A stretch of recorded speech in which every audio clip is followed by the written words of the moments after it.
Ladies and gentlemen, our distinguished guests and speaker, good morning. I'm KMU Vice President Qu Ranglin. I present KMU to welcome all of you to participate in today's joint cultivations activity. Gabia Tumanaru, International Extension of USR Impact. It's a great pleasure to see so many faces coming from across the globe, including Japan, Philippines, and Malaysia. Each brings unique perspective and insights. This is a significant activity. They offer and promote the USR impact in national and international communications. The impact of USR covers ecological, environmental, health, and talent education. The diverse and well-established experience for actual intervention practical cases will be shared today. The impact will promote international extension and positively influence global sustainable development. We are looking forward to working with more international partners to promote global education and social progress. I think today's event is more than an exchange idea. It's about forging the connection that have the implication, potentials to spark a significant impact. We are not just sharing thoughts. We are creating the foundation of collaboration that could reach our scale.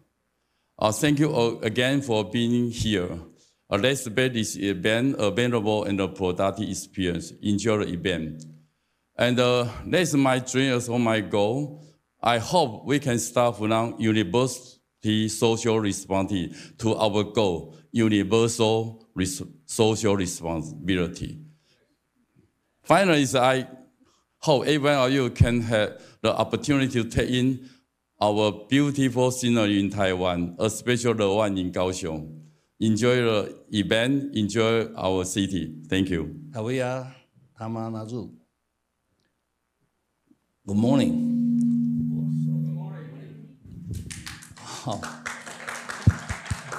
Vice President Lin Zhilong of Kaohsiung Medical University.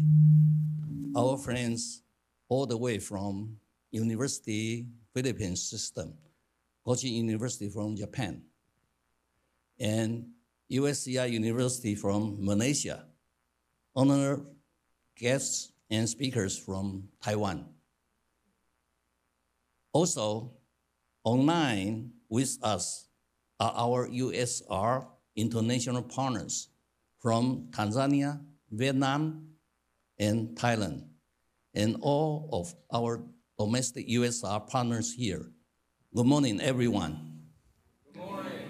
I really treasure this opportunity to join this forum, especially presented in English, because it can expand our influence internationally. So I would like to speak a little bit in detail about USR in Taiwan. Over the past decades, great attention has been paid to university social responsibility by higher education globally.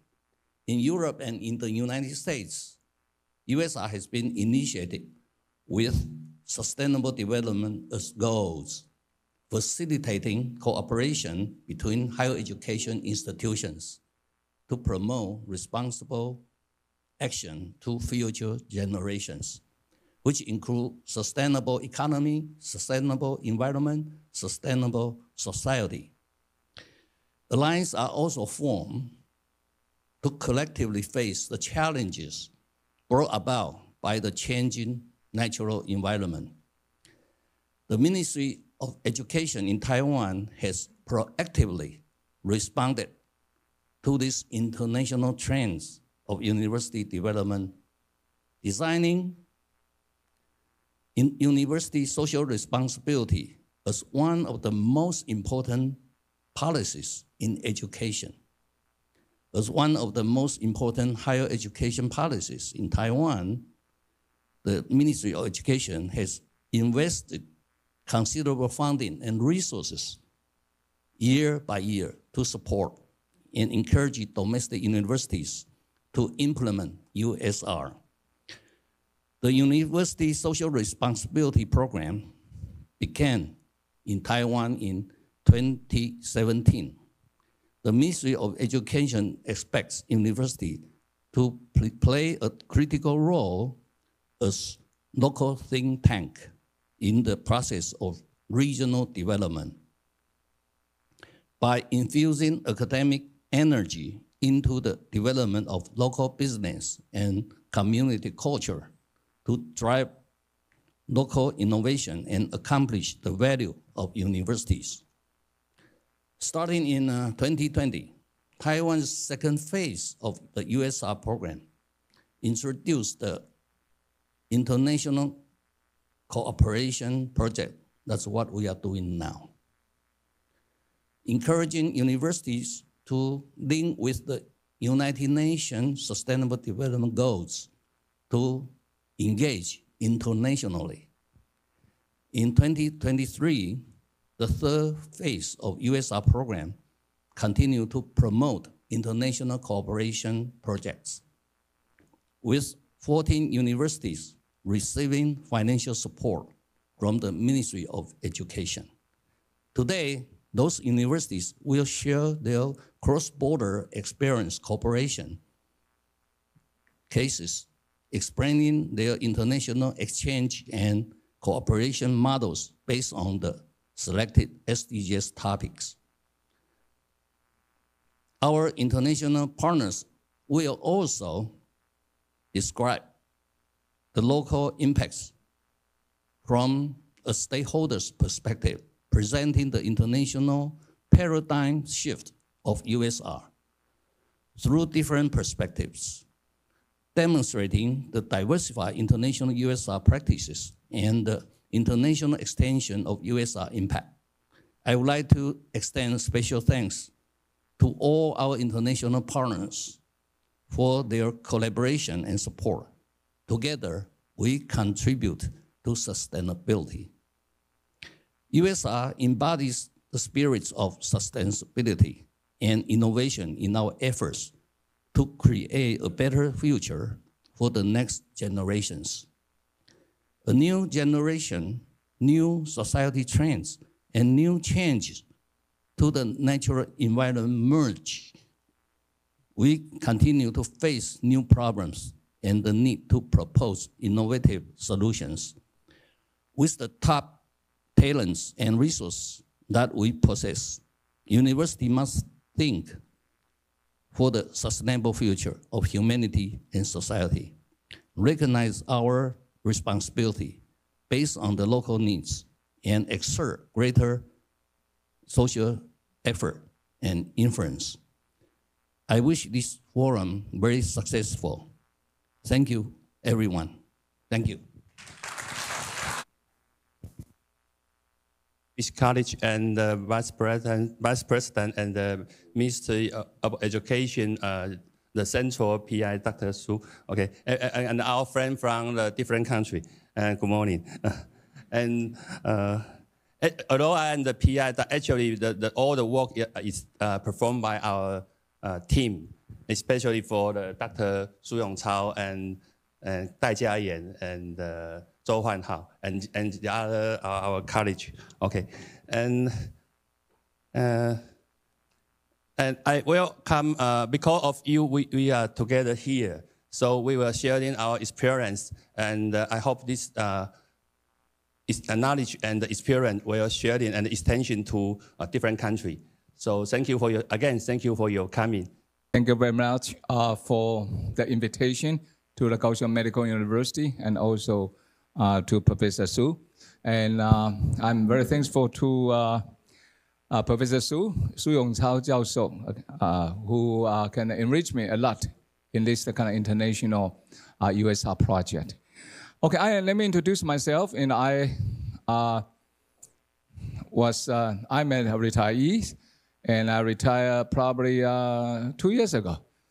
And then I have been thinking about what am I going to do but I'm not thinking about what am I going to do what. And I'm more concerned about how am I going to make my life more meaningful and more impactful. And even during my post-retirement period of time. Therefore, I decided to make my journey, and I was invited by University of the Philippines, and they invited me to become the visiting professor over there. Okay, so I would like to begin to tell the good story of IUSR and conclude my speech by saying what we can do in the future and how we can collaborate together instead of compete with each other, okay? In 1990, I returned from the United States when I was 33 years old, okay? I was as young as you are right now.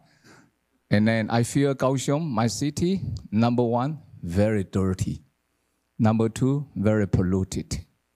Number three, politically, is also very dirty because a lot of vote buying and a lot of corruption.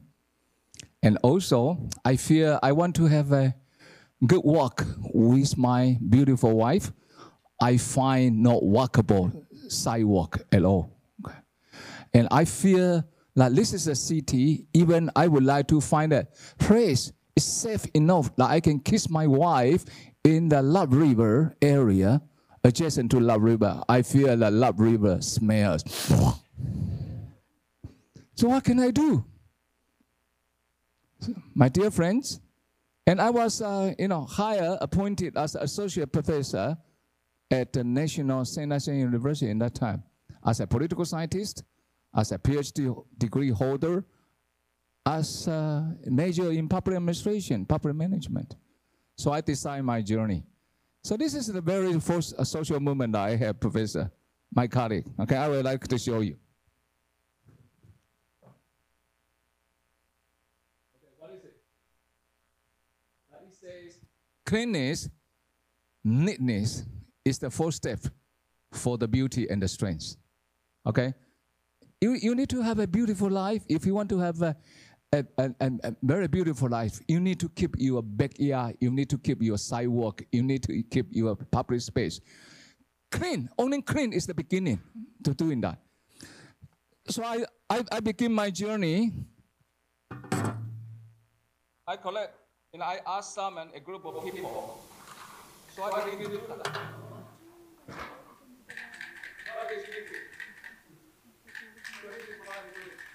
In my life, I'm still doing now in the UP. Because UP is so dirty.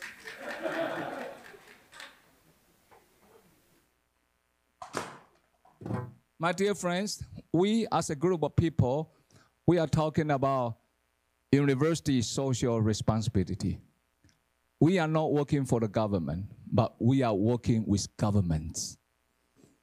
In the local government, in the central government, or even in the local government in another country, right? So we are working with them. And we are working through our talent and our dream, our entrusted educational mission, and our entrusted all the resources that we have in our university. And we are using those kind of resources, that kind of talent, that kind of human resources, that kind of privilege, etc., and etc. But we are converting that and to co-create with our community, with our LOGU, to create more resources to sustain our prosperity, our development together. So IUSR and the USR is not a service providing project. It is a co-creation project. It is not only the co-creation that we are growing together. And we are building our future better together. So it is very much action-oriented instead of only by talking. And I'm so proud of that the Ministry of Education for the last almost decades, and led by leaders, and especially for this outstanding leader of the former president of Jinan University, Professor Su. I mean, you are very good. Okay, I wish you can live longer, okay? Yeah. Don't die too early, okay? Please, okay? That's very good. Okay, now the ubiquitous university, because university is everywhere. Okay, so we are everywhere. As a professor, we are everywhere. Society needs us. And our influence is everywhere, okay? And the University of USR and ICUE. Okay, this is the term that created by Professor Su Yongchao and also Professor Ong. Where is Professor Ong? I don't know, where are you? Okay, so one day they are thinking about, let's create a university. It's a platform, it's a hub. We call it University of IUSR and the University of ICUE, Industrial City University and Entrepreneurship, all together, okay? And so I begin to share the idea. Actually, the UP system has a lot of idea that is, consistent with what we are thinking. And I believe Professor Reyes, will be talking about that this afternoon. And Professor Ghani Legaspi, we're talking about that also this afternoon. So this is my job. Okay, so I decided my journey. I would like to have a biannual collaboration because Taiwan and the Philippines, we need each other. We have a lot of things that they need, we have. And Taiwan and the Philippines has a lot of things that we need, okay? But there are only two things. Let me tell you, for Philippines, it's very easy to find the technology. It's very easy to create, a lot of, a technology also. But Taiwan are so close to the Philippines. Do you know how much time does it take from the Philippines to Taiwan, from Manila to Kaohsiung? It's only 90 minutes, 90分钟. Only 90 minutes. And then we are so close to each other. But how can we overlook to each other? So I begin my journey of as an international university responsibility. I found there are two things that we need, three things. Probably, as you said. Number one, biodiversity, cultural diversity. And the Philippines has plenty of that, okay? Good for our life and good for our design, good for our research in biology. Number two, Philippines has a lot of land. They have a lot of land. And I don't know how come God gave them so much of land. And they have a lot of people. Taiwan is low birth rate. We don't see youngsters in here. But in the Philippines, you see everybody, They have the best human resources in there. Okay. Even in Taiwan, our government, we encourage youngsters, to have a baby. I don't think it's going to work because it's not the incentive to make you, to become more productive. Filipino doesn't need to have an incentive. They are very productive already. Am I right? And as long as Philippines and Taiwan, we can collaborate together, everything will be resolved. No, the university in Taiwan should be shut down, right? Not the high school. Because if you look at the UN SDG goal number 17, you will find partnership for the goal. As long as we are partnership together in a more broad perspective, not from Taiwan perspective, but from biannual perspective, everything will be resolved for that. We have different answers for that. So I begin to talk with the professor, who are dealing with the International University Social Responsibility Program. I say, yes, we need to have a new beginning. We need to look at things not from Taiwan's IUSR. We need to look at things more a broad perspective from a biannual region, from a global region perspective of IUSR. It's not Taiwan perspectives IUSR because we cannot find a solution. We cannot just use IUSR to find our own solution. No, we are not working for the government. We are not working for the diplomacy. We are working for the universal good. That's our IUSR is all about. So this morning I feel so good about Deputy President that he is thinking about university, that USR should be universal. I think that's 100% right. I mean, we are a group of people as an intellectual. We are very special. We are very special, unique, and a species. Okay, we are talking about not only borderless, but we are talking about that borderless stuff from our local in here. And then this is something that we are working on right now. Okay, so we are helping Philippine nation building in this way.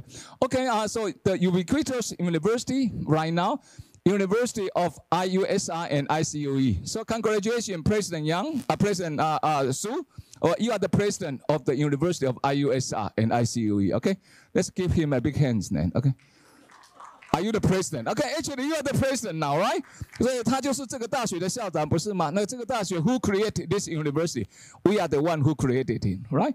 We are creating this university that you can hold this position, right? And then this is very good. And then this is a co-creation, it's not only borderless, a co-creation oriented, greatness based. Because this is university is universe. Okay, so we need to teach our students great. Okay, in Taiwan's education right now, we are teaching them be more competitive. I think that's the wrong idea. We should teach them more collaborative and to be great and to can make a more impact for the world, for that. And then impact focus and nourishing, that we can nourish in the good governance for that. Okay, so university as a world's emerging good governance hub, and it carries a lot of dynamism. Okay, it's more like a dynamite. And IUSR is a dynamite, actually. That can explode, and stir up the spirit, in all over the world in a very positive way. And it's not negative way. Because university, we have a talent. University, we have a library. University, we have a lab. University, we have a technology development. University, we have a knowledge development. University, we have a lot of things. Not only the professor, we have a PhD holder, and we have a talented students. Through our USR, either USR or IUSR. So we are the real dynamism. And we can promote a lot of collective excellency and with the soul. With the soul in there. Right now, that higher education has been criticized, that excellency without soul, right? Okay? So IUSR, we were putting back. And for USR, that we need to have our education with soul, very important. Therefore, our IUSR practices, our USR practices is that professor, community, and students, and university, and we collaborate together to make our environment better. I think this is very important. So when the university has so many professors with PhD, I was reminded by my professor when I received a PhD. He asked me, "Do you know what does PhD mean? Doctor of Philosophy?"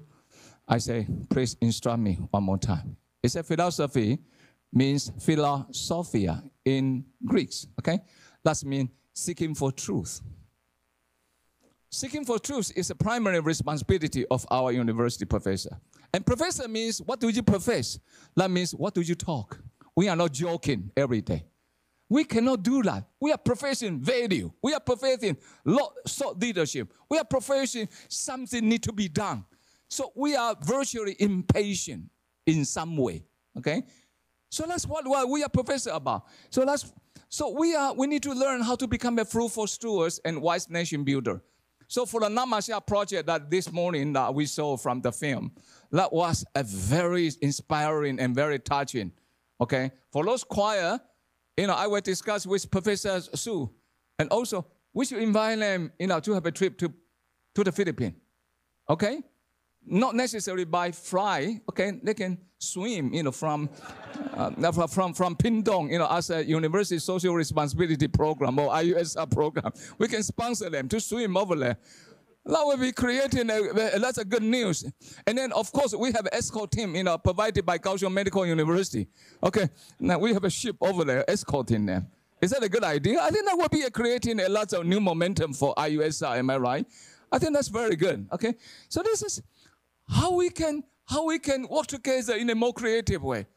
My dear colleagues, that we are not competing for resources, but we are collaborating for more resources, right? Am I right? I think we are not competing the resources, we are collaborating for more resources, that we can achieve the goal together for that. Okay, this is my office in the Philippines. I have this one in my door, okay? So that's a UNSTZ. Another one is the ATB, because ATB is talking about linking people and economy for inclusive, development for that. So ATB is 亚洲的联合国. 亚洲的联合国 is located in the Mandaluyong city, okay? That is in the Philippines. 世界的联合国是在纽约。那亚洲的联合国，那 where are they? They are the Mandaluyong students. Do you stand by? There are 14 of them. They are from ATB. They are from Mandaluyong city. And they will be dancing this afternoon for that. So we begin to work on that. I say, so what linking people and economy? So 我们不要再看 disparity of the lack of poverty, but we need to think about how we can link people and economy for inclusive development. How we can link 纳马夏的人 with the 纳马夏经济 together for them become the basic beneficiary like for inclusive development. It's not introducing that international investment for the traditional way. Therefore, in Taiwan, I would like to share with our international partner. In Taiwan, Taiwan has a wonderful and tremendous achievement in our democratic development for the last 30 years, since 1990s. We clean up our society, we clean up our political system. So as an industrial and also democratic structure for that, which can produce good governance, which can be under watch by the people, who are the real, the master, of this community. So rule by the people, the concept of rule by the people. So in the past, I did a lot of USR in regenerating, re-engineering democratic DNA is into the Taiwanese blood for that. That's what we have been doing for the last 20 years for that. And there are some of the pillars of the democracy, accuracy in rule of law and rule by law, and ethics of accountability. So I would like for our international participants to understand that what Taiwanese IUSR or USR doing is not doing something just delivering public services. No, we are not doing that. Actually, we are doing a lot of in terms of civic education and citizenship development. We are deepening that democratic DNA, inject the democratic DNA in peoples. So therefore, IUSR project leader, we need to have three kinds of patient, impatient, and perseverance, okay? Number one, we need to be very patient, like we are a farmer, okay? 好，所以农夫有没有看到？你不要揠苗助长嘛，对不对 ？Okay, you need to wait. Okay, so a lot of things. So when we are working on the IUSR, we need to be patient, okay? Now, there is a time, there is a season, okay? That's a patient, but we need to be virtuous impatient because when you become unfavorable, you get angry, okay? We need to get angry. IUSR is not something, we want to be harmonious and peaceful. It involves of reform. It involves a lot of even revolution, in some way, right? And this is something we need to have a virtuous impatience. So IUSR leader, we need to think about ourselves as a nation builder. Okay, we are building something. We are not providing. We are not traditional service delivery, the person. And also we are the perseverance as an overcomer. So therefore, I give my best blessing to each one of us, okay, including me. Let's learn from the farmer. Wait.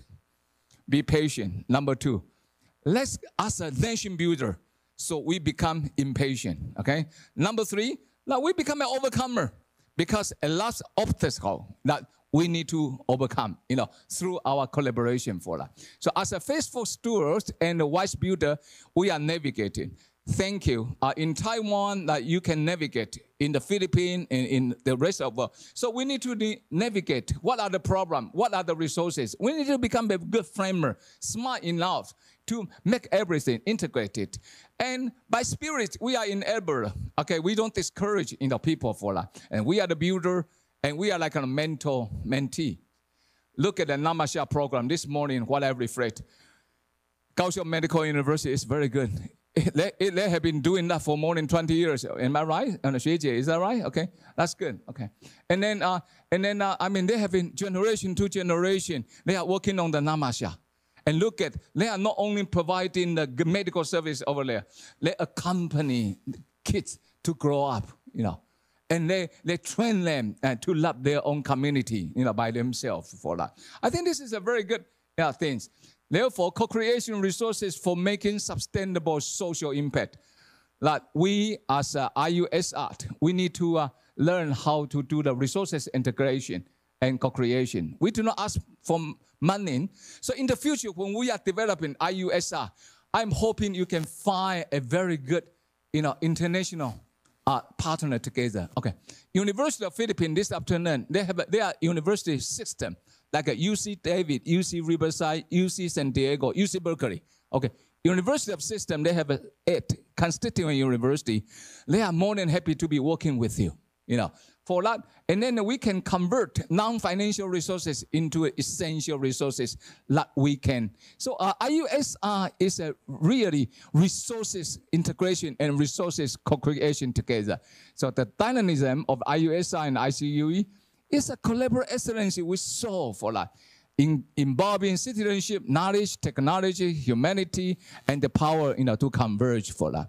So university social responsibility in the needs of other country, that we see our responsibility. I think this is something that we have to practice for that.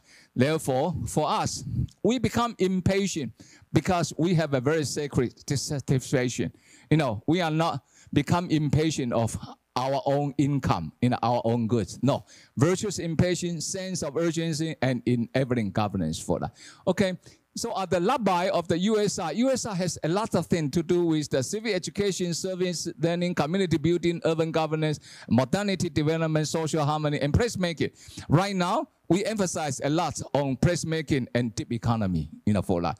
So this is how our USR right now is working with the local economy. We help them to develop their pasalubong also. Okay, develop their local economy in those areas. Okay, look at here. And this is a big picture that Professor Su and the Kaohsiung Medical University is very strong in this area, which we have to face it. Because Taiwan and Kaohsiung and Manila and Guam, in this part of the world, even Malaysia, and it's in here, that we need to face it. We are in the tropical area, okay? And Kaohsiung should take more responsibility, because in the tropical area, like the best in the tropical, disease prevention or disease research, that's the Kaohsiung Medical University. They are very good, by nature, they are born for tropical area, right? And this is very important, that we should pay more attention to this area. A lot of trouble in this area, a lot of poverty in this area, a lot of needs in this area. So let's work together in this area, through the IUSR, okay? But looking at this area, what kind of strengths that we have in Kaohsiung, and what kind of responsibility that we can have in southern Taiwan, okay? And this is something we need to think about, how we can develop a more broader IUSR to serve, the other country for that. Therefore, partnership for the goal, okay, remember, it's not partnership for the goal. Okane, okane means money, right? Okay, so this is not partnership for the goal, G-O-L-D, it's a partnership for the goal. Okay, so when we talk about how we can have the robust social learning, partnership for the goal together by collaboration, co-sharing, co-creation, building up a good ecosystem. Therefore, it takes time for us to build up. And you need to get to know your partnership. Okay, do not engage with the too many partners, but once at a time. You cannot date with other girls, 3 girls at a time. No, you are in trouble, right? Okay, you cannot date 3 boys at a time, one each time, okay? If you don't feel fit, we can change, that would be fine. But be faithful. So I'm looking forward to, like, each university in Taiwan, you begin to find your international partner, okay? And start from there, and they can develop a network, for that. So this is a partnership for the goal, not partnership for the goal. Okay, now, I will let you know what we did with the Professor Su, with the EduConnect. Our leader is the Dr. Yang, the former leader was Zhu Yuanxiang. Zhu Yuanxiang was the 树德科技大学的前任的校长， and Yang Qinyu Yang 校长 is the NKUST president right now, and they are the leader of the EduConnect Southeast Asia Association. Okay, Dr. Yang and the former our president Dr. Zhu. And then we begin to have a lot of program. I say we don't have to apply any grant for the government. Okay, do you know what we do? There are 14 students here. They are from Mandaluyong. They are here to study for the high school. And do you know what they do? They study for the undergraduate. University provides scholarship, and church provide allowance for the monthly. Done. So they are studying here. 2 graduates this year already. So easy. IUSR is very easy. Okay, not necessary apply. Okay, now you are looking at a Kindness Hotel. As long as Kindness Hotel provide a room, start from 301 and 308, and they are providing for UP Guest House. So University of the Philippines, their professor, they can stay in the UP Guest House for free, doing their research, doing the collaboration. So easy. IUSR is very easy. Okay, you don't have to even to write a proposal. No, you just talk. Okay, so I'm hoping that our Professor Su, this guy in here, 72, I wish that you can live longer, okay? Yeah, now we can work together. Look at how beautiful they are, okay? Okay, they are from different universities and different churches, sponsoring them, okay? We just have a group of people of 26 from UP-NCEPA. They are here for 10 days immersion. So by the November 27, they will have the gift for the nation building. Okay, they will suggest to the president, they will suggest to the minister, government, what we can do in collaboration with Taiwan, okay, as a Bayanihan model for that. This is nothing. We just find a way and donate some ticket, because airplane ticket is very, very cheap, okay? Philippines and Taiwan is very, very inexpensive. They say they don't have money. Some of them, they just swim here, 2 or 3 days. You will reach here anyway, okay? So this is very good. So can you read that? We have a different group of people. They are doing a comparative research. They just returned to the Philippines last week, okay? Those people. That's me in here. So we are collaborating together. UP are providing the airplane ticket, right? And we people, we are here. We providing their accommodation and transportation. No bother. You don't have to write a proposal. Don't write proposal, okay? IUSR don't need proposal. You just dedicate your life. Just do the networking. That's done, okay? The most easier way is in IUSR, no need proposal. Okay, that's good. Okay, look at Project Labai in here.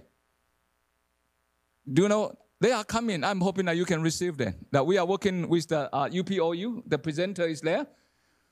我们上一次去的时候，拉白的时候，我们遇见了10个，他们是 trolley。OK， 他们原来的轨道高雄发展成为 light rail， 但是他们用那个手推的，用脚推的，有没有？那是10个人。所以王明勇玩家说，我们一起来 ，OK，let's work together。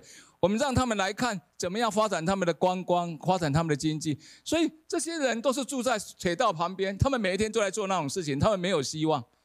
Therefore, we are working with the UPOU. UPOU provide continuing education to bring them together, right? Okay, and then 他们拿到护照了。前几天他们拿到护照 ，they received their passport. They are coming here in September. Is that good? No, I don't feel like kind of you like it, right?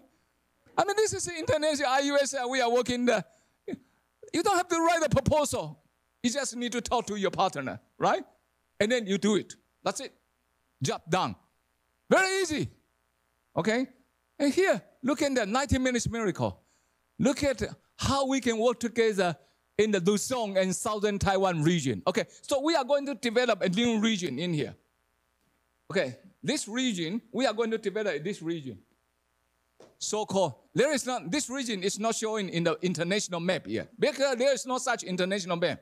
But this is going to be IUSR region, right? This is going to be the region for Bayanihan spirit. Bayanihan 的意思就是爱你的邻居，你知道吗？跟你的邻居一起工作。So this is going to be a Bayanihan region. And for like Japan, Philippines, and United States, they promote so-called Luzon economic corridor. But we IUSR and working with the UP system, we are promoting like Luzon and Southern Taiwan Bayanihan region for that. Okay, so this is something that we can collaborate to develop engineers for the world, not only for Taiwan but also for Japan, for United States, international. Okay, this is something that's very interesting. You will see that outside. Okay, 这是他们的人体学院的院长。OK， 他负责所有的 varsity， 就是校队的。OK， 所以我们现在用的社区就是 in 社区 we play the Congo。OK， 我们现在在社区 play the Congo together. So when we are doing the IUSR, we will have this one. So look at how we unite community together through the Congo. So we will play around Congo later. Okay, because of time limitation, I just want to say thank you to each one of you, allowing me to have this opportunity that I will be able to share. And let's work together. We are not working for government, but we are working with governments. Governance with government or governance without government are equally important. We university, we own a lot of resources that we can share in a more global or regional perspective, that we can co-create a lot of impact together. May God bless us, okay? Taiwan as a little bit leader, but servant leader to lead in this region, collaborate with the most close by Philippines, Malaysia, and also in the north, Japan, okay? Thank you very much. Thank you. I guess the best way to know our university is to visit us. In the future, if you have the chance, please come to the Changrong Christian University. Ladies and gentlemen, my dear friends from Philippines, Malaysia, Japan, and also Taiwan, it is my honor to have my team to present our efforts to work on the women well-being and the environments in Africa. The holistic approach of care program. My name is Chin Yi Hong, and currently in charge of our USR project in Changrong Christian University. Well, it is like somehow a pleasure to talk about our topic after a very inspiring talk of Professor Wu. Well, very inspiring talk, and I found we taking a very similar approach. We have the African student came to CCU, Changrong Christian University, since 2016, and so far we have 4 batch of student graduate from our undergraduate program. Today, I will use a few minutes to give you some information about the background, the awareness of issue, care project to promote women's welfare, environmental action, and the approach of so-called paradigm shift, transferring the Taiwan experience to African countries. Our partner in Tanzania, Burundi, as well as our IPSD student, Benika, later will also share their experience. Okay, this is our project structure. With the guidance of SDG 11 and 17, we aim to focus on international connection, environmental education, talent cultivation, and local care. Connecting to our partner on campus, off campus, in public sector, and also the international partners, we have done 3 major tasks, including creating a circular green community, fostering the civic power of Berkeley Memorial Park, and promoting international link and global influence. Okay, while we are doing this, especially the care program, we learned from our international students from Africa that they are suffer for severe period poverty. 91% of the rural shop don't sell disposable menstrual pads. And 48% of girls miss school due to menstruation. So issues faced, including limited awareness and education, lack of proper sanitation facility for cleaning, limited access to menstrual hygiene, and a negative cultural attitude and stigma.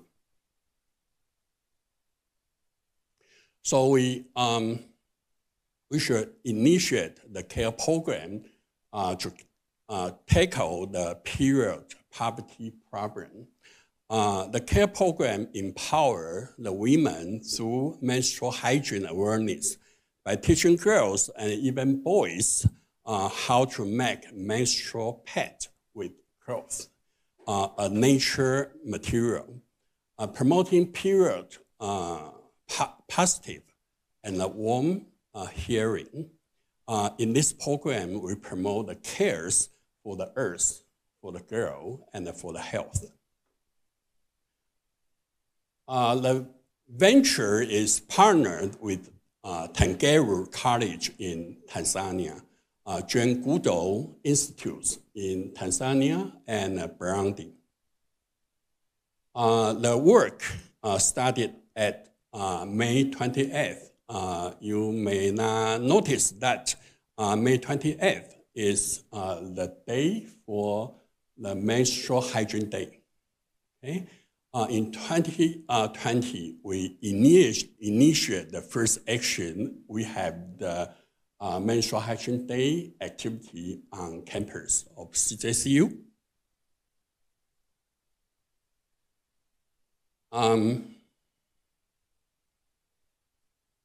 In 2022, we promote this through AVICA with the aim of Taiwan experience, AVICA practice.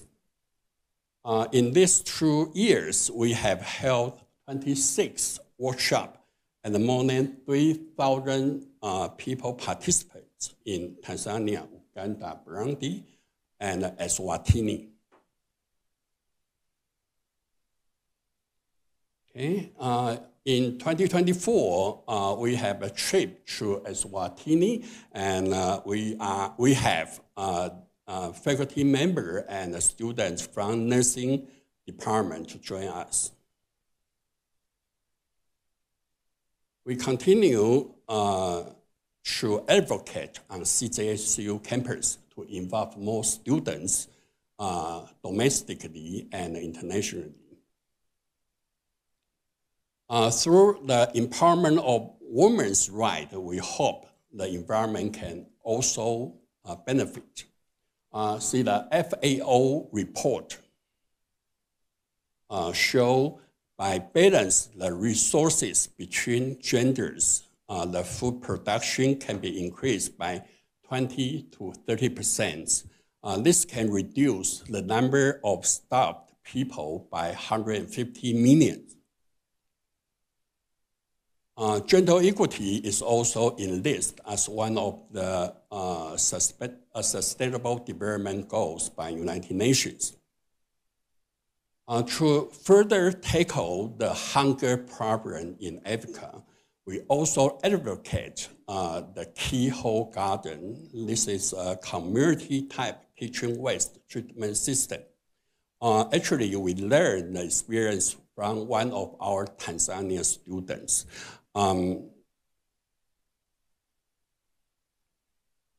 We have built savos in community and on CJU campus through courses. So the student involved will learn the know-how, and they would like to take this learning experience back into the village in their home country. Okay, this is the keyhole garden, and we let it take place in 4 countries. So far, we held 33 workshops and built 30 keyhole gardens in 4 countries, including Taiwan. Okay. In conclusion, we have initiated actions to transfer Taiwan experience to Africa and practice our USR internationally. Along the way, we have also learned a lot from all of you. You are not only inspire us, but also motivate us more. I would like to take this opportunity to invite all of you to go to Africa with us. I think people say the Africa is the continent for the next century. They need us at this moment. I think we will learn and gain a lot in the future. Okay, thank you for your attention. This is just a beginning for our team's experience. So I will let my team to share their experience and reflection with you. So now we have the partners, they have recorded a video from Tanzania and Uganda. Greetings, Chanjang.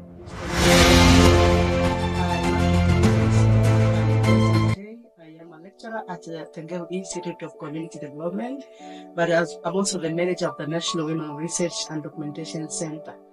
And I'm here to try to talk about the benefits of the collaboration between Tengeru Institute of Community Development and Chanjang Christian University through as we entered into agreement and we signed the MOU in the year 2022.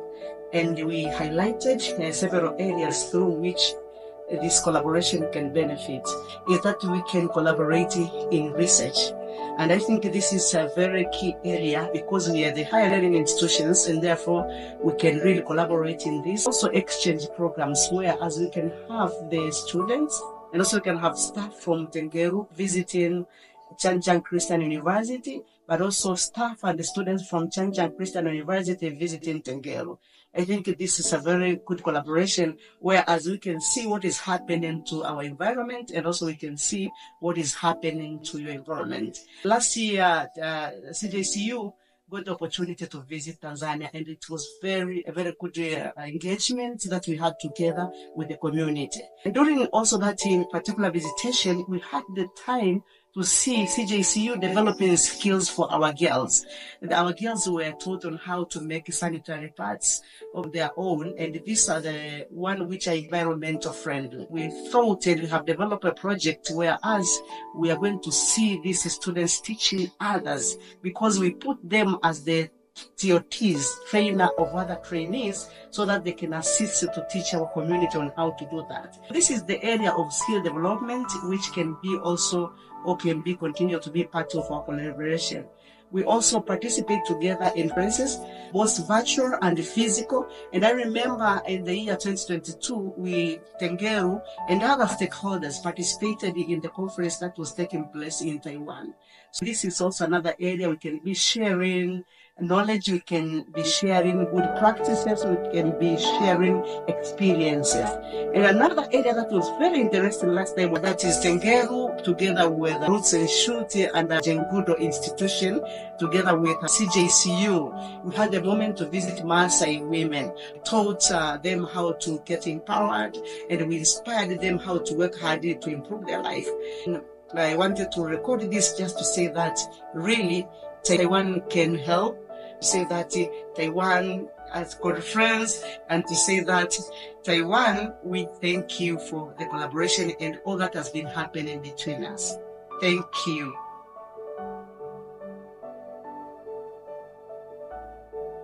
Hello everybody, my name is Matthias. I'm from Burundi. I want to talk about the opportunity I get from Taiwan and CJCU University to introduce about the change they brought in our community.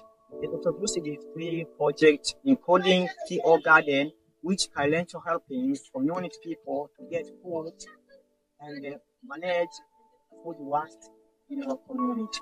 I want also to appreciate CJCU, USR, Taiwan government, and the other my cousin who came with the team from Taiwan to introduce this small garden project.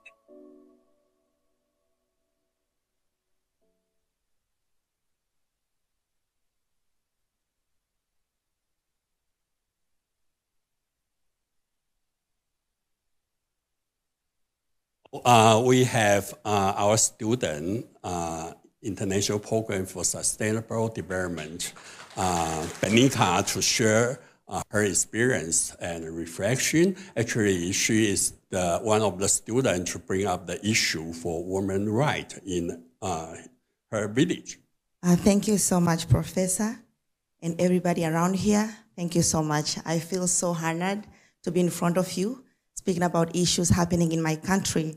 So in 2019, I got a scholarship to come to study here in Taiwan after I have been volunteering in the Roots and Shoots program It is my first time going abroad, and they told me, oh, you have to go to Taiwan. There's this opportunity. You can study sustainable development. And it has been my calling. I wanted to do something in the community, but I just didn't know what program I can join. I didn't want to be an engineer. I didn't want to be a doctor. I just didn't want to be something like that. I wanted to do something in the community because I saw that the community is perishing. They need a lot of things. There's a lot of needs around me. And I wanted just a foreign influence over my life, over my community. And that's why I was like, okay, if there's an opportunity in Taiwan, I'm gonna take it. So the first time I'm coming here, actually, I didn't know if I'm going to Taiwan. I thought I'm going to China because I didn't know if there is Taiwan in China. I was like, I'm just going to China. But when I came here and it's a different country, different people, different government, it's even more international. So I was so glad. And then after that, I decided to join the USR program right after I entered. I started doing my assistantship. And then later on, I started getting closer and closer to the management, the system. And then I started telling them what is going on in Africa. Like, in Africa, there's this and that. But my personal, I was much based in women empowerment. So I told them, okay, I want us to do something about women empowerment. At first, my supervisor was like, what are you talking about? How are we going to do it? Because it's about menstruation. In Taiwan, they are already empowered. I don't know if women go through menstrual poverty here in Taiwan. So it was her first time, and she's like, how are we going to do that? I think something is not an issue. But I had to convince her, this is an issue. Let's do something if we can. So I'm standing here right now is because of that simple beginning that we had, that simple agreement that we had between me and the USR. So FIPOTEL is a non-profit organization started by myself last year in my country. And the long form of FIPOTEL means Fight Poverty in Tanzania through Educating Women. Why do we focus on educating women? You have seen the previous presenter, my professor, has showed the period poverty issue. But I remember when I was doing some research, I discovered that we cannot solve this menstrual poverty issue by providing pads. We need to go more deeper. We need to go more deeper and find what are the roots toward this issue.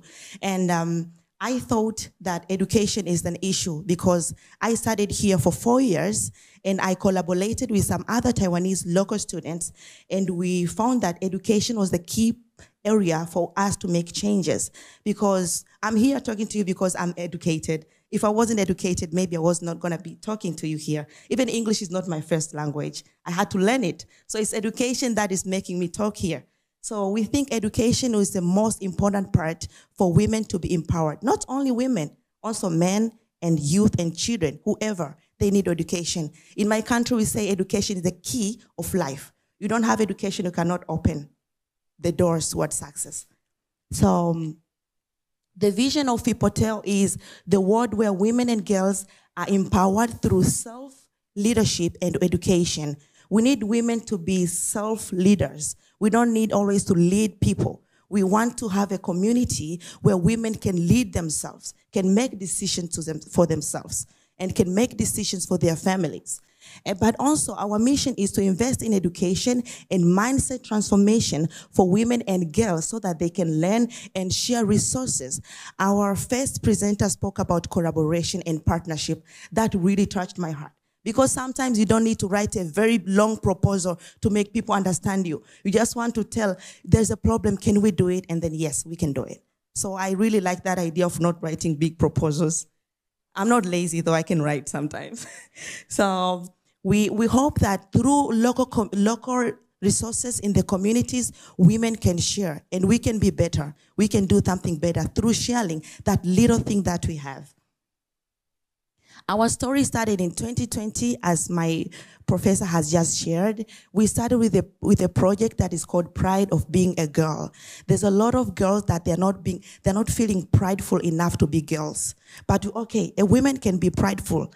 A girl can be prideful. So why are they not being pride? It was because of menstrual poverty. During menstruation days, they are feeling, oh, I'm a girl again. I'm just tired of this.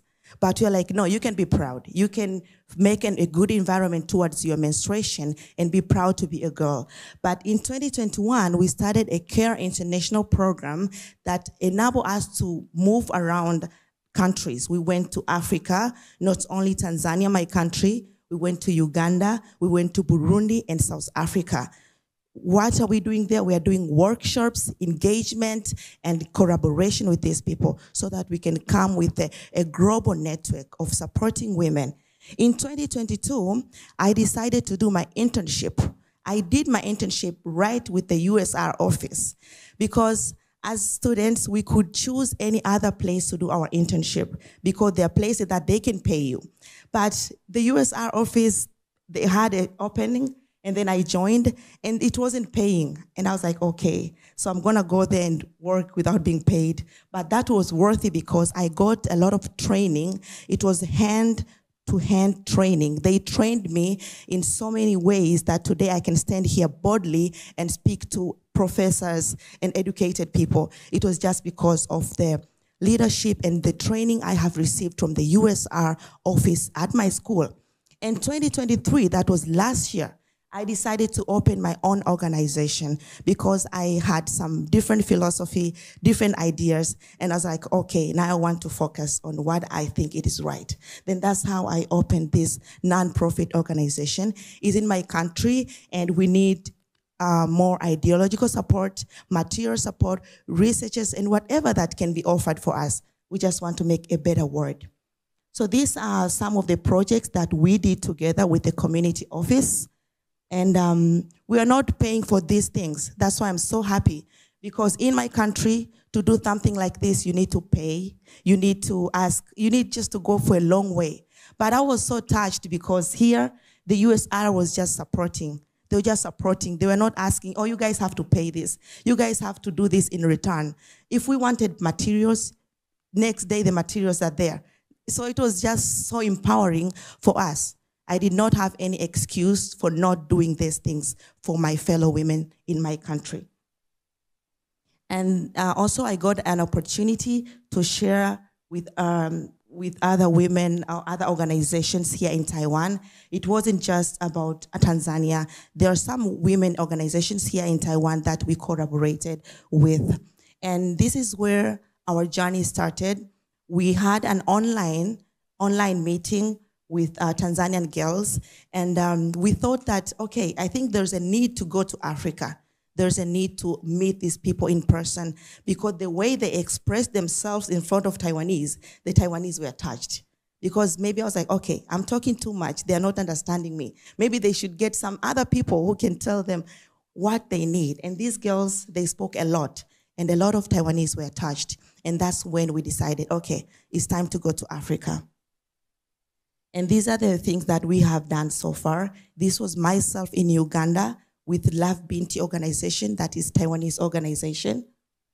And these are the outreach experiences that we are doing because I have been in Taiwan for almost 3 years before I went back home, and I really wanted to go back home. So I couldn't really afford not missing this opportunity to go in the communities, to go in the streets, in the villages, just to connect with women because I didn't connect with them for a long time. So we had to walk. We walked a lot to go and find these beneficiaries and tell them about what they can do for their futures. Also, during my internship with the USR program, I ventured in tailoring. I learned how to tailoring because I thought, okay, if I learn this, I can bring the skills back to my country and women can do something. Because not everybody has a chance to go to school and not everybody has a chance to be who I am.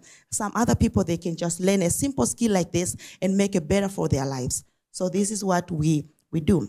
So people tell, as you can see here, there's a lot of mothers, teen mothers, who stop their studies just because they are pregnant or they got married early, and it's just a lot of communities.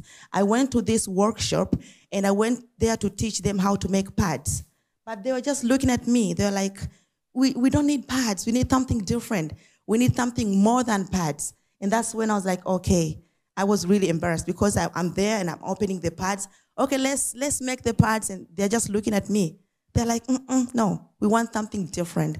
That's when we discussed that maybe let's start a tailoring program for them so that they can be able to make their own money and overcome poverty. And the problem statement for our NGO is poor education attainment, child marriages, and early pregnancies are the critical challenges for development in Tanzania.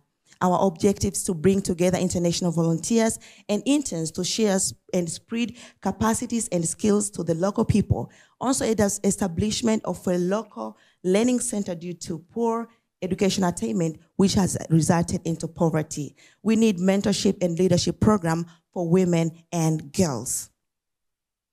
Our values: high education among women and girls, adequate health services and health education, but also gender equality. Our key participants are teen mothers, women, and girl child. We want to also say thank you to Taiwan, thank you to the USR, Changjiang Christian Universities, NGOs in Taiwan, individuals in Taiwan for giving us support. It is a lot of support that we have received. And you see a little machine over there, that is the donation that we got from the USR. And women are doing something out of that. They are making clothes out of that one machine that we were donated from the CJCU. Okay, so through the USR CJCU offices, many minds have been transformed. It's a place for leadership training by examples and inclusion. More local and international students are welcome to join the USR program. I want to say thank you so much for listening. Good morning, ladies and gentlemen. My name is Xiaoqin Li, and my colleague, Akake Sensei, is sitting there. Later, he will be coming up and presenting. I'm very thankful that I have the opportunity today to present what we've been doing together. Before I get started, I'd like to say something about this USR project. This is one of the 5 projects at NKUST, and as you can see that I'm the co-host of this project, and also the host of the project is Professor Wenhong Liu, and also we have teachers from different departments. So every teacher can contribute his or her own knowledge in the profession. And also the focus of this project is international collaboration. So I'd like to move on. Because this project, when we started this project, we like to solve the problem that we had observed in the Pingdong County, especially in Linbian and Jiadong areas. Considering the teacher's background knowledge and profession, we figured that maybe we can have this collaborative team from different scholarly backgrounds, and then each teacher can contribute. So you can see we have 4 goals. The first one is focusing on the local fish pond, especially the teachers and students can help out to work with the fish farmers there by providing them the good germs so that it can improve the water quality there. And also they are trying to save water and electricity by using some smart APPs. And then we also have the seafood science teacher and students. They try to promote or enhance the fish farmers' knowledge about food safety. And also they are trying to create or produce some products by using the supposed to be thrown away waste, like fish skins or fish scales. And then also on the other hand, my part is to be in charge of the marketing and also the brand building and also the education, because we do believe that by educating the public and also the school children, we can try to teach people about the values of the local aquatic products and also about the local culture. And then the last part is also the focus of today's presentation, that is the international collaboration. So you can see that we have these 4 goals for this USR project. And then in order to fulfill the project, we have a lot of collaboration with the universities in Japan through the TJ Alliance network. So we have collaborated with Kochi, Chiba, and Hsinchu University. And in the future, I believe we'll have more collaboration with more Japanese universities. By conducting this project, also created a credit program. And in this program, students can take as many as 16 courses. And by following 12 credit hours, they can get a certificate showing that they have a pretty good understanding of what regional revitalization is. And also they will be given a lot of tasks so that they can go to the local communities to carry out the regional revitalization movement. And some of the courses are taught in English. That is where Akake Sensei and also some other Japanese teachers come in and help out.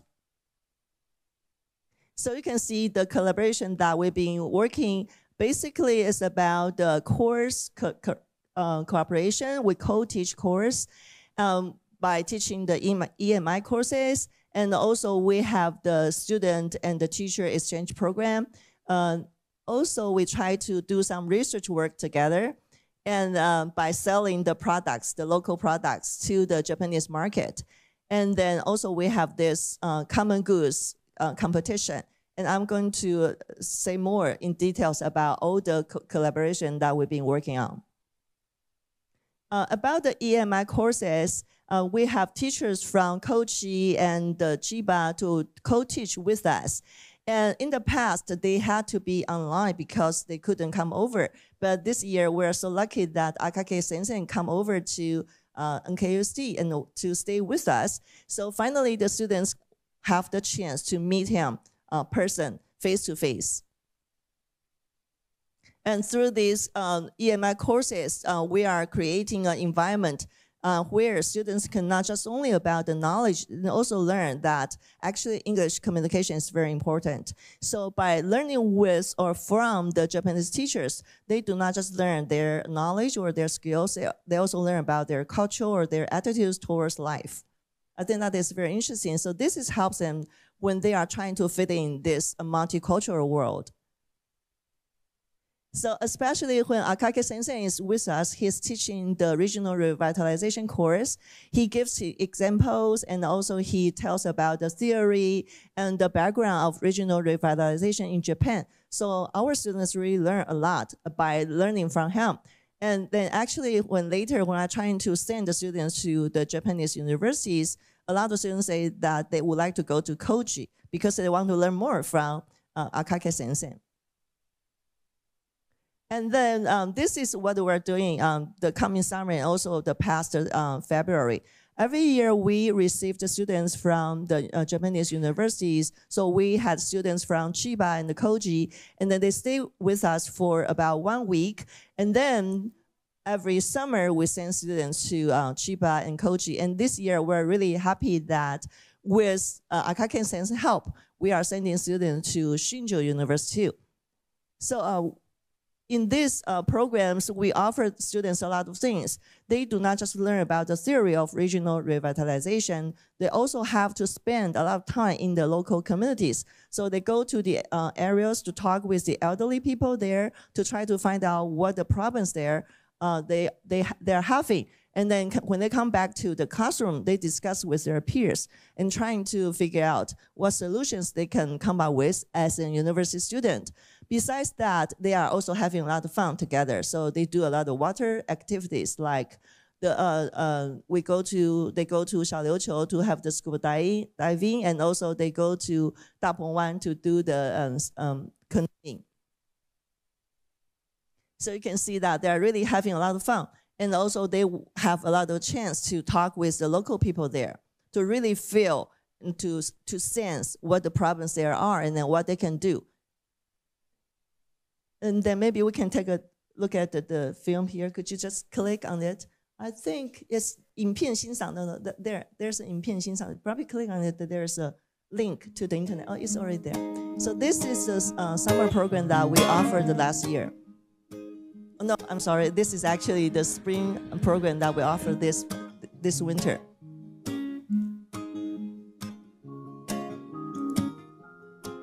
So students from Chiba and also Kochi came to NKUST.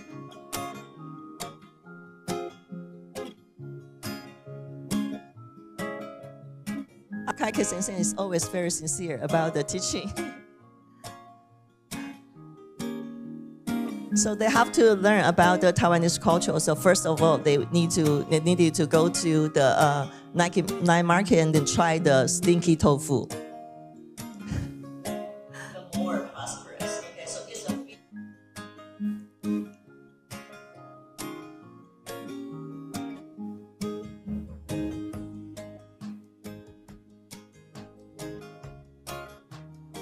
So you can see that we're using PBL and problem-based learning and also project-based learning to try to encourage students to find out the problems of the local areas, and then within the teams, through teamwork and learning from each other, they have to come up with a solution.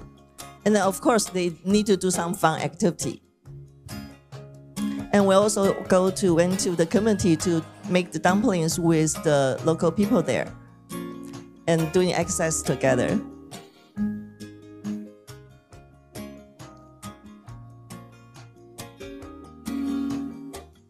This is the service center that we have at Linbian County.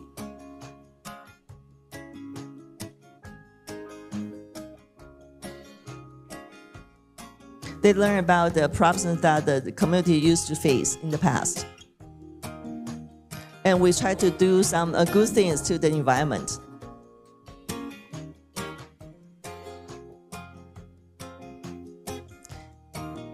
And this is done by using the wasted glasses they pick it up from the beach.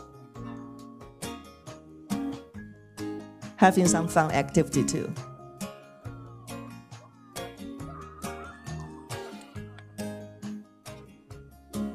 Now, of course, we need to learn about the seafood in Taiwan and learn about the seafood culture. And drinking is one important part of it. Okay, that's about it. Thank you very much. And then move on to the next slide. We just mentioned the summer program, the winter program that the students came over to NKUST. So we had students from Kochi and also, not this one. Is it this one? No, not this one. The next slide, please. And then this coming summer, we're taking the students to Chiba and also Kochi and the Hsinchu University. And there they will spend 1 week with the Taiwanese students and to go to the communities and then to talk with the elderly people there to learn about their culture and to learn what they're trying to preserve. And then in the end, we're hoping that they'll come up with some suggestions or solutions to help out preserve the culture or even to try to promote the industry there. Okay. So you can see that they're having so much fun by learning about each other's culture. And the students are making dinner and lunch together. And what are we going to do from this? Right now, we have a very close relationship with Chiba and the Hsinchu and the Kochi University. But in the future, we're hoping that we can expand this so that more universities within the TJ Alliance or even outside the TJ Alliance can join us. So like, if you take a look at this picture, actually, this is the night when the students came over to NKUST. 2 teachers of us went to pick them up and then welcome them to the dormitory of NKUST. And Akake Sensei was there to lead the students. But actually, the students, some of them are from Kochi and some of them are from Chiba. So this is the kind of pattern that we're trying to establish. That is, maybe in the future, the Taiwanese students, when they go to Japan, not all the teachers have to go together. Maybe just one teacher as the leading teacher, as the guidance or something. Then he or she can be in charge of this. So like this summer, we have a line group. In this group, National Ocean University has joined us. And then we have very thorough discussion about how to take the students there to Kochi University. So hopefully in the future, maybe the teacher at National Ocean University will be the guide, and then I don't have to go there. I'm not saying that I want to be lazy, but then it's like we are sharing the task, and then we're working together as a group. And also we're trying to do some research work together. I made this proposal last year when I was trying to get the National Council fund, but unluckily I didn't get the fund. But that's okay, I wasn't discouraged. It was my first try. So, and with Akake-sen's help, I believe that next year will be even better. We'll try to get some fund from the National Council community. Okay, and then This is the national food fair that we went to during the past 2 years. When we were there, teachers from Kochi University also came over and helped out. And this is the aquatic product that we create. So if you would like to increase your health, make your body move even faster or easier, then please try our product. This is just some commercial. And then we have this common goods competition. Every year we try to get some donation from industry, and then we use this money to encourage students from different universities in different countries. And then they go back to their local areas to see what the problems are. Then they come up with solutions. They come over to us and make the proposal. And the judges will decide if their proposals are good enough or are they practical enough. Then they will get the fund to go back to their countries to carry out their plan. So all the photos are shot. This one is the students from Japan this year. And then that we just have this competition in June. And then this, you can see, if you look at the figures, you can see that we're making great progress. This year, we have student teams from 3 different nations. So I have to be thankful to Akake Sensei. Because of his help, we have students from Indonesia. So that is the photos of their videos. And Akake Sensei was there to help translate. I'll skip this one. This is the best video, but this video is done by the Indonesian students. So that is the influence. So we learn from each other. We try to make the world better. We try to encourage our students, and the teachers are also benefited. I have to come to my conclusion. My conclusion is that, and also we have this opening ceremony in the Linbian Service Center. And my conclusion is that through this teaching alliance, especially through working with Kochi University, our lives have been changed as teacher and as a person. Professor Wen Hong Liu and I always joke that our English has improved a lot because of Akake Sensei. And then in the future, we're hoping that we can change more people and make the local community even better. Thank you very much. OK， 大家好的，我姓自己叫圣武，我来自日本高知大学的。现在我来国的交换1年，共同受苦。我研究海岸保安林要很找地方尝试的，很高兴见识你。Thank you very much. This is what I can speak in Chinese, so I changed my language. So my name is Shingo Akaike from Kochi University, Japan. So we are one of the partners of the NKUST. So I want to introduce what we influenced by the collaboration with the NKUST or Taiwanese relationship. Our university is just established in 1949, so this year will be a 75 years anniversary. We have 6 faculty and 1 graduate school. And our school students are 5,500, and the teaching staff and also the medical staff, including about 7,000 members in my university. This is our university scale. This is Kochi Prefecture, where we are located. Our university is located. We are in Suko. We are in Suko in the island, and it's a little bit far from Osaka and Tokyo.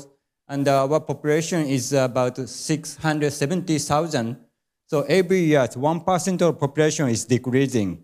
This is the situation in Kochi Prefecture. I already mentioned that our university has about 7,000 members. So it means that every year, my university disappears. The same the numbers, the population is disappear. This is the situation in Kochi. Maybe it's a little bit different in Philippines. Maybe in Taiwan and maybe Malaysia is a little bit different. So this is the situation in my prefecture. So my university, so we start from the USR project from 2014 to until continuing to now. So I want to explain one of good example to doing the USR project, what I in charge of. So this is Shonshan, Nakayama, the community is located in the Kochi prefecture. The community members only 450 members, and our university collaborate with the communities for many faculties, and over 10 years, the student volunteers, they visiting 3 times a year, and producing or helping the producing agriculture or selling the product in the event. And the faculty of the sociologists, their research is making to certificate in Japanese heritage, and now they are promoting to tourists for the communities. And we have a medical school, and the medical school teachers established NPO, and now they are manage the nursing care center, the office in these communities. And also, this local government is changing our relation. So they are making, the satellite class for our university. So this is abandoned school. So they renovated the school to our universities.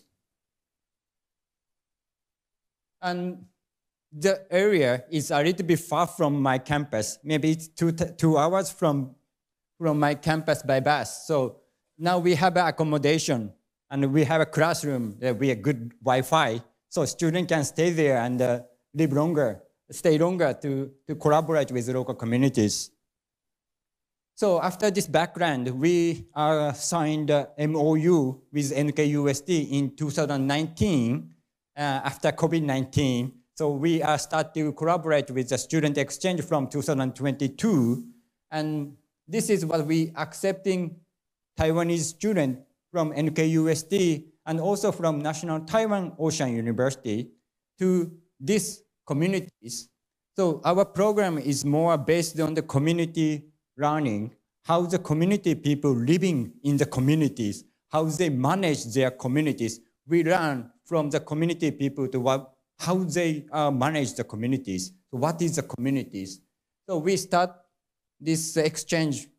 We accepting Taiwanese students to Japan, and next month, we accepting the 17 students from Taiwan to this community, and we collaborate with our students in the communities. We stay in the community for 10 days, so they can be a really happy day in the communities. Yeah, this is a picture. So this is why we collaborate with the Taiwanese university. Japanese student ability is improving. This is the result. So that's why we want to collaborate with overseas countries or overseas Taiwanese NKUST and other Taiwanese universities. This is only for the Japanese student. So we do the 25 questionnaire before the workshop, then after the workshop. This is not evaluation for the student. This is how students think the ability is changing the before and after the workshop. So especially the action, the ability is improving when we accepting the Taiwanese student to collaborate with the Indonesian student. This is what our student visit to NKUST and Taiwan. So also the ability is more improving. So this is what we are doing, collaborate with the Taiwanese student, Taiwanese university and Taiwanese student. So we want to collaborate domestic workshop and international workshop. The student can take like both. So in the 1 year, they can be abilities including. So after we collaborate with NKUST or Taiwanese university, before that, we are more focused on the local areas, only the local areas. But after that, we make a new certification for students. So we call it local innovators. This is for the certificate the students are working hard in the local area and global communications. Also, our community is changing by the university relationship. So this is a NKUST student maker. Do you know IU? IU, my pronunciation is okay? IU, yeah. So we made it, yeah, IU. So the community has a Yotsu, is a very famous production. So the student making the IU with Yuzu, then community members try to making the special souvenir for local products. So they're selling in the event, and they get a little bit money, and they are really fun to understand what is Taiwanese dessert or Taiwan. So, and after we collaborating, the UNTEC and also education of the Ministry of Education members are visiting these small communities. And the Professor Su are also visiting to my community here. It's this kind of things is making the communication or relation is making, even in the small community, we can connect into the overseas on the Taiwan and the good peoples. The final, the community is changing for open mind or to open to the public. Of course, our university is helping the activities, but after I studying about Taiwanese USR, I was really surprised because Taiwanese USR is more open to the public. Maybe this is your maybe common thing, but our Japanese USR project is more focused on the university relatives or only for the business or industry. So I was really surprised that Taiwanese USR is open. They do a USR expo in the public areas and many students are coming. I was really surprised. So we need to be more showing our result to the public. So we made the local community in the local museum in this community, and we opened to our satellite classroom to making the local museum and to make it open for free. And the local people and also the tourists coming to, they can gathering together and making new collaboration. So last year we have 700 people, just small things, but now we are changing because we are collaborating with the Taiwanese University and NKUST. So now we are trying to make more good relation with NKUST and the Taiwanese University to continue to supporting the community for sustainable development. Thank you very much. 谢谢. It's a past war. Caveats to Manadu, right? Distinguished guests from abroad and the local university, ladies and gentlemen, here I would like to go to my introduction. It's called the Taiwan-Malaysia Connection, exploring the exchange of USR and sustainable cities. Professor Wu, you so inspired me from your speech this morning. You can see, firstly, I'm a farmer. Yeah. So this is the contents of our lectures. First, I would like to introduce our fields and the partners. And second, I want to talk a slogan I say is 1 pound, 1 school, 1 community action plans. And the third, I would like to introduce our international USR design workshop. And Professor Zhang, who will give you more detail in the later. Okay, this is the satellite map of Taoyuan City. You can see there's a lot of dots. This is what we call the pound. In Chinese, we call the Pitang. Because in the past, Taoyuan City is most is agricultural areas of the northern part, Taiwan. But nowadays, in recently, I think Taoyuan has become the most prosperous areas in Taiwan. So the ponds used to be a very precious water resource for farming, but recently, because their value has been totally ignored, so I start doing our USR job, I must say, is the first one. You can see the highlight area is the first one. I use this area for our study areas. And I use these areas and collect different schools from university and the local high school, middle school, primary school, and some our partner, our NGO groups, different NGO group. And the red dot is our university located.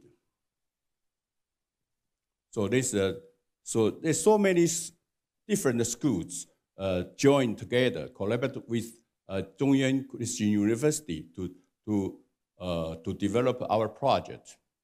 So there are three main programs. The first one is we want to take care of senior and vulnerable groups' welfare. And the second one, the Food and Nutrition Society. And the third one, we use our expertise design to create some design entrepreneurship. And among those three groups, they have different kinds of courses. We have at least more than 78 courses related to the different group. And in recent, altogether about 1,600 more students and teachers join this program. So why we call the one pond, one school, one communities? Sorry. In the middle is the pond. Use the pond as a survey and the study areas. We can teach students what is the eco-preservation, what is the climate adjustment, what is the cultural landscape, what is the environmental education, and of course, the agricultural economy. So, in terms of professional consulting, we asked some NGO organization, the specialists from the NGOs, to teach the students what is the most important precious resource in different ponds. And we have implement strategies, try to encourage students come out of the classroom to do some outdoor educations. And the third, we have an overall connection plan. So you can see, individual ponds are always surrounded by communities. And every community always have a school, primary schools, middle school, high school, whatever. So in the future, I want to become a blue and green map for the Taoyuan cities. So in recent years, we have helped different schools from primary school to high school. They have been awarded different kind of awards from international, national, or local. So you can see the poster and the picture showing the principal of the school. They're so happy to be awarded the international or national prizes. Recently, I have visited more than 50 schools to teach in the classroom. First, I teach their teachers. Then teachers will teach their students. And of course, we have done some tour as well. So then the phase two, we want to use our experience to share with our partners. Firstly, in our university, they have so many international students from different countries. So again, I bring them to visit the different ponds and give them some courses. Then phase two, we find this one is we call it city planning. Because of the MRT, a green line MRT, there are some stations located. So the city government want to design a new city planning. But if the city planning totally implemented, so many precious farmland, including the ponds or traditional houses, could be totally destroyed. So 3 years ago, some farmers come to my office, ask me my help. So I say, no problem. We use this project as our USR project. So you can see the initial city planning, all the city planning, all just grid pattern. They ignore the natural resources, green ponds, irrigation ponds. So this is, if it is finished, could be a disaster to the people. So from 2021, 22, 23, those 3 years, we working together. We collaborate with UCSI University, their teachers and students. We work together. Of course, the first 2 years, because of the COVID-19, we can share our courses by internet, online, but we still, doing the courses.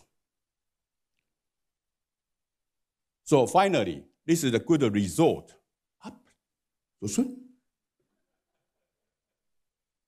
Okay, I make it a very conclusion.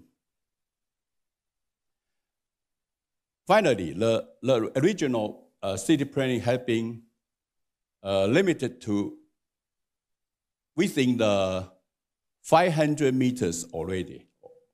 So the other area has been reserved. You can reserve these areas. I show the picture very quickly. So from last year's, because the COVID-19 has passed away, we take a chance to visit Malaysia and make some presentation. And just last week, we finished the 2024 International Design Workshop. Professor John bring their teachers and students to Taiwan, which is our ponds and our study areas. So we have done a lot of jobs. I think Professor Zhang will give you more detailed introductions. I think recently Taiwan is terribly hot, but the students and the teachers, they work so happy and stand. Thank you very much. So I give you to the other part to the Professor Zhang. Thank you. Thank you very much. Good morning. Yeah. Maybe let me introduce a little bit about myself. I am Teo. In fact, I'm Malaysian Chinese. Teo is a Hokkien dialect, which pronounced in Teo. Yeah, so literally means that I am a Hokkien. My ancestors from Hokkien, so I could speak Taiwanese a little bit. And I was educated at Zhongyuan Christian University over about 30 years ago. And then as I returned to Malaysia, I began to teach at the UCSI University as a lecturer. I'm currently the Deputy Dean for the School of Architecture and Built Environment. Yep, just a brief introduction. When I joined the university, the architecture school just started. So I think I got the luck and chance to be the pioneer of the school. So that gave me an opportunity to review the curriculums and also the way that how we want to turn the architectural education into a different one. Yeah, so I will just give a brief introduction about the idea. In fact, I have learned so much when I was a student at CYCU. Professor Chen was the lecturer as well as Professor Yu. Yu Zhaoqing Lao Shi, yeah, was my, really, I admire both of their works because that as a student, I always see both of them working with the community at the surrounding of the universities. And even I understand that Professor Chen has been working tirelessly at the Pitang, in Taoyuan area. So I was so much inspired by the actions of the professor when I was a student at CYCU. So when I became a lecturer at UCSI University, I thought that we should actually bring something into the architectural education. Therefore, I came up with this diagram that at first that we thought that university will be an enclosed environment whereby the student will learn the experience through the class session. And basically, the lecturer will teach the student with their experiences. This is a closed environment where we see that this should be the conventional approach. When I took over the headships, I began to venture into a possibility that how we could eliminate the borders of the university. Therefore, I see that this is somehow relevant to the USR approach, that we wanted to work with a lot of people instead of just talking to the student like one-to-one. So we begin to engage with a lot of partners. We call it strategic partnerships. So even with the government agencies. The fact is that as an architecture school, we always have a lot of design projects. And in the past, we've been doing it as a virtual projects. For instance, that we will request the student to design the public library, but it will be a fake one. It's just an assignment to ask the student to do so. But by turning it into this pedagogy, in fact, we actually get an opportunity to design the actual library by ourselves. So it cannot be done just by the lecturers and students. We will need a lot of support from the community as well. Therefore, I would say that this is probably the strategy that how we begin to get in touch with the people. I quickly run through the slides that will just explain that we try to get to know that who are the key person in every particular field. So recognize the field, and then we identify them, and the most important thing is that we engage with them. And through, like for example, the visiting professors programs, as well as we hired them as a part-time lecturers. So we then have a pool of experts and the people, like-minded people, that we can start with the approaches. As what I mentioned, that instead of doing a virtual projects, we could do an actual projects. So this is the actual connection that currently we have. And CYCU is also part of our connection internationally. So we share a lot of experience, and we are very thankful. I myself, of course, very thankful that being an alumni of CYCU, so much resources shared to UCSI. For instance, Professor Chen just mentioned that last week we conducted a workshop in Taoyuan. Our students learned a lot from the experts, especially the builders that is specialized in bamboo constructions. And just in 2019, I received a call from Professor Chen that inviting me as a partner to get involved in the university social responsibility. I think this is a good opportunity for us to go further to another level. So at the same time at UCSI, we also venture into another new platform that we established an NGO with the alumni and also with the students and lecturers. So this is a platform we created, which is registered as an NGO under the government.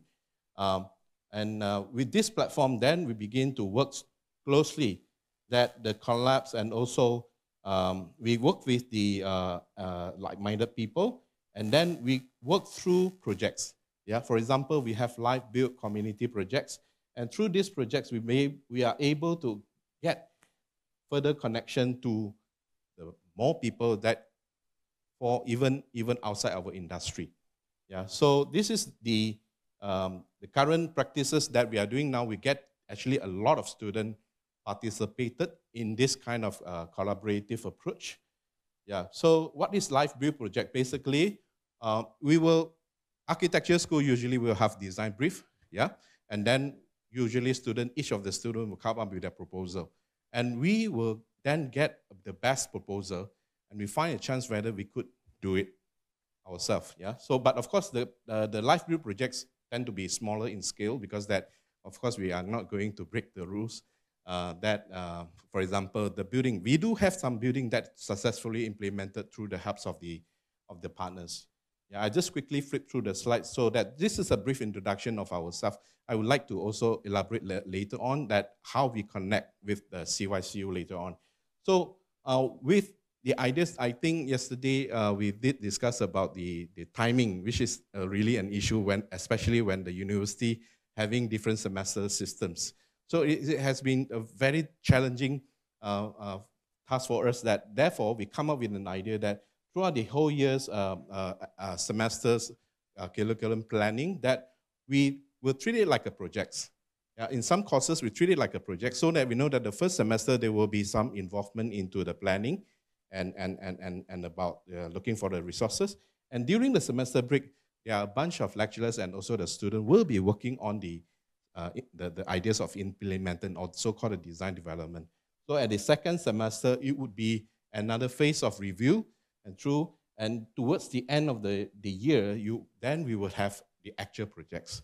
So we have started this one, I think, since the beginning when we get involved with CYCU. So this is a quick, probably this is a record just to show, for example, that we have so much activities carry on. And we do have these special products, we call it slot bench, which in fact is an idea of portable classroom. A portable classroom. We make our first year student, every one of them will have to learn how to make it because we engage so much with the community and we share these facilities with the community. Whenever we go, we bring the benches. We bring the benches, we can then form a classroom everywhere we like. Yeah, so this is a common practice, the first induction courses at the labs, and it can be combined into many forms. For the CYCU, UCSR, we use this a lot for exhibition, and that is so impactful because the community actually eventually get to know what the ideas behind it. Yeah.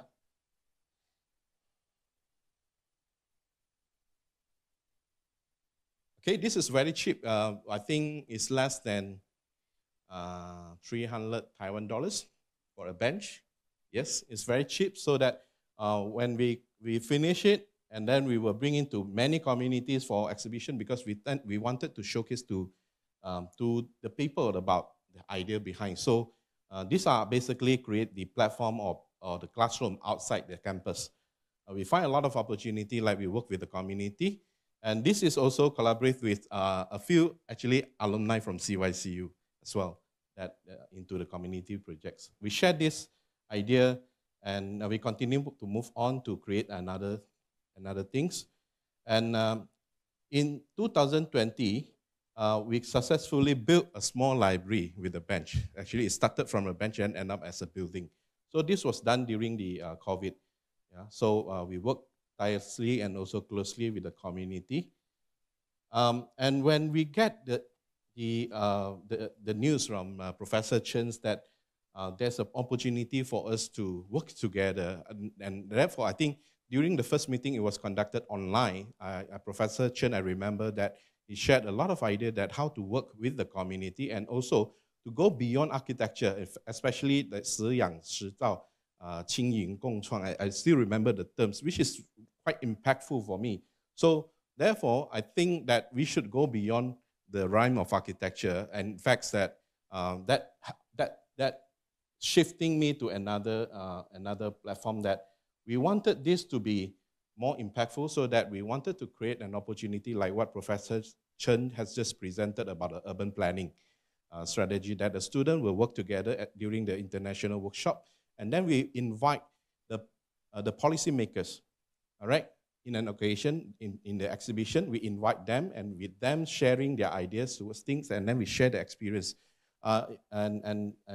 Yeah, so these are some people, the enabler in the community. They are actually quite good. This is our implementation of our design projects. Okay. Construction, maybe I would. So we turn it into a handbook so that during the workshop, we have been doing this since 2015, and we gain a lot of experience throughout the exercises. And therefore, when we come to know about the USR projects, which we try to formalize it and also try to have more engagement with the authority instead of just focusing on the creation of architecture. Okay, let me forward to the projects that we have just conducted in the international workshop. As what Professor Chen mentioned, that during the COVID, we couldn't have a physical engagement. Therefore, we quite interestingly, we create an online platform, and both of us, we choose a specific site with the similar elements. For instance, that Taoyuan has the Pitang, the ponds. In Malaysia, we have a lot of tin mining lakes, tin minings. Yeah, in the past, I think more than 150 years ago, there was a lot of tin mining activities in the Kuala Lumpur surroundings. So therefore, we have a lot of water body. So we work closely with the community with this area to foresee what could happen in the future, like for example, the impacts of MRT, urban planning.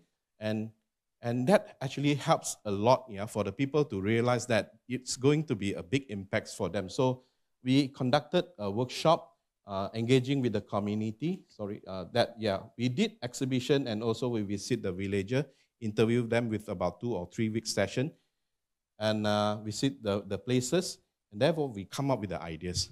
The student design, and then we present to them and get their feedbacks. And during this occasion, and usually the villager would not be able to express their thought, yeah, to the authority. This is actually probably a bridging that we helps them to raise their opinions and the things to the authority, which is actually quite successful. The person in blue t-shirt was the members of parliament that is basically managing the area. And then we are actually also focusing on the river. So this is a related topics that Professor Chen has been working on. Our student attended online courses and physical courses provided by CYCU. Especially, I think this is more, advanced kind of knowledge towards the understanding the ecosystem, and also to implement it into the design. Just last year, we have the engagement with the local community. They have a few ideas in hand, so that, in fact, currently we are implementing one of the ideas that we have studied. I forgot to mention to Professor Chen that one of the products that we have discussed last year is going to be implemented, yeah, with the support from the people, and also from the governments as well. So, yeah, and see the familiar benches. We use the benches, and we convert a lot of places immediately into a classroom environment. Therefore, I think that we will continue to do it, and with our partner CYCU, I'm very grateful that we were given this opportunity to share the experience, and so happy to be part of the community. Thank you. Yeah. Thank you for introducing me. And I think that it's very close to lunchtime, so I have a very, very important task to use that food and let everyone know. And I wanted to use that food as the bridge that into that our professor to the student. Also, it's a bridge to the university, to the community, and as well as the bridge to the country. Okay, so first of all, I am the co-investigator of the USR project of Nanhua University. My name is, you can call me the Stella Ye. Okay, I'm sorry. And another Professor Lin, and right now he is at the Chiang Mai. So I think he's online, and we'll say hi to everyone. And maybe later. So Professor Lin had record a video, and will introduce how we express our international influence in Chiang Mai. So now that Professor Lin say hi to everyone. I think that maybe the Wi-Fi is not so good. Okay. Okay, it's fine, it's fine. Okay. Okay, it's fine, okay. And then lastly, in my presentation, it's okay. It's fine. It's fine. It's fine. Okay. And then the last part, I will also you will have the video, and we invited the lecturer. We call the it's very difficult to pronounce it. We just call the Ajahn Golf, play the golf, and she will introduce how we use the design thinking workshop. Okay, so today I wanted to share that experience, and Professor Wu talk about the clean. So the clean, the pointer here. Okay, so where's the pointer? So clean. Behind that, the clean, we only focus on the good, and we also focus on the fail. So our USR project using the slow movement and from the local community, especially in Dalian and also in Yunlin County, and then we move our action plan to the Chiang Mai. So I wanted to share this experience to everyone.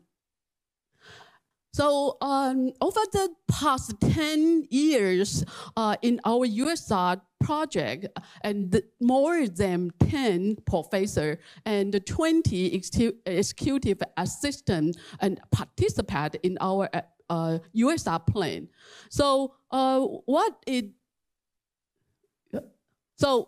USR project not only focus on the local community, we also move our influence to a different country, especially focus on the Thailand.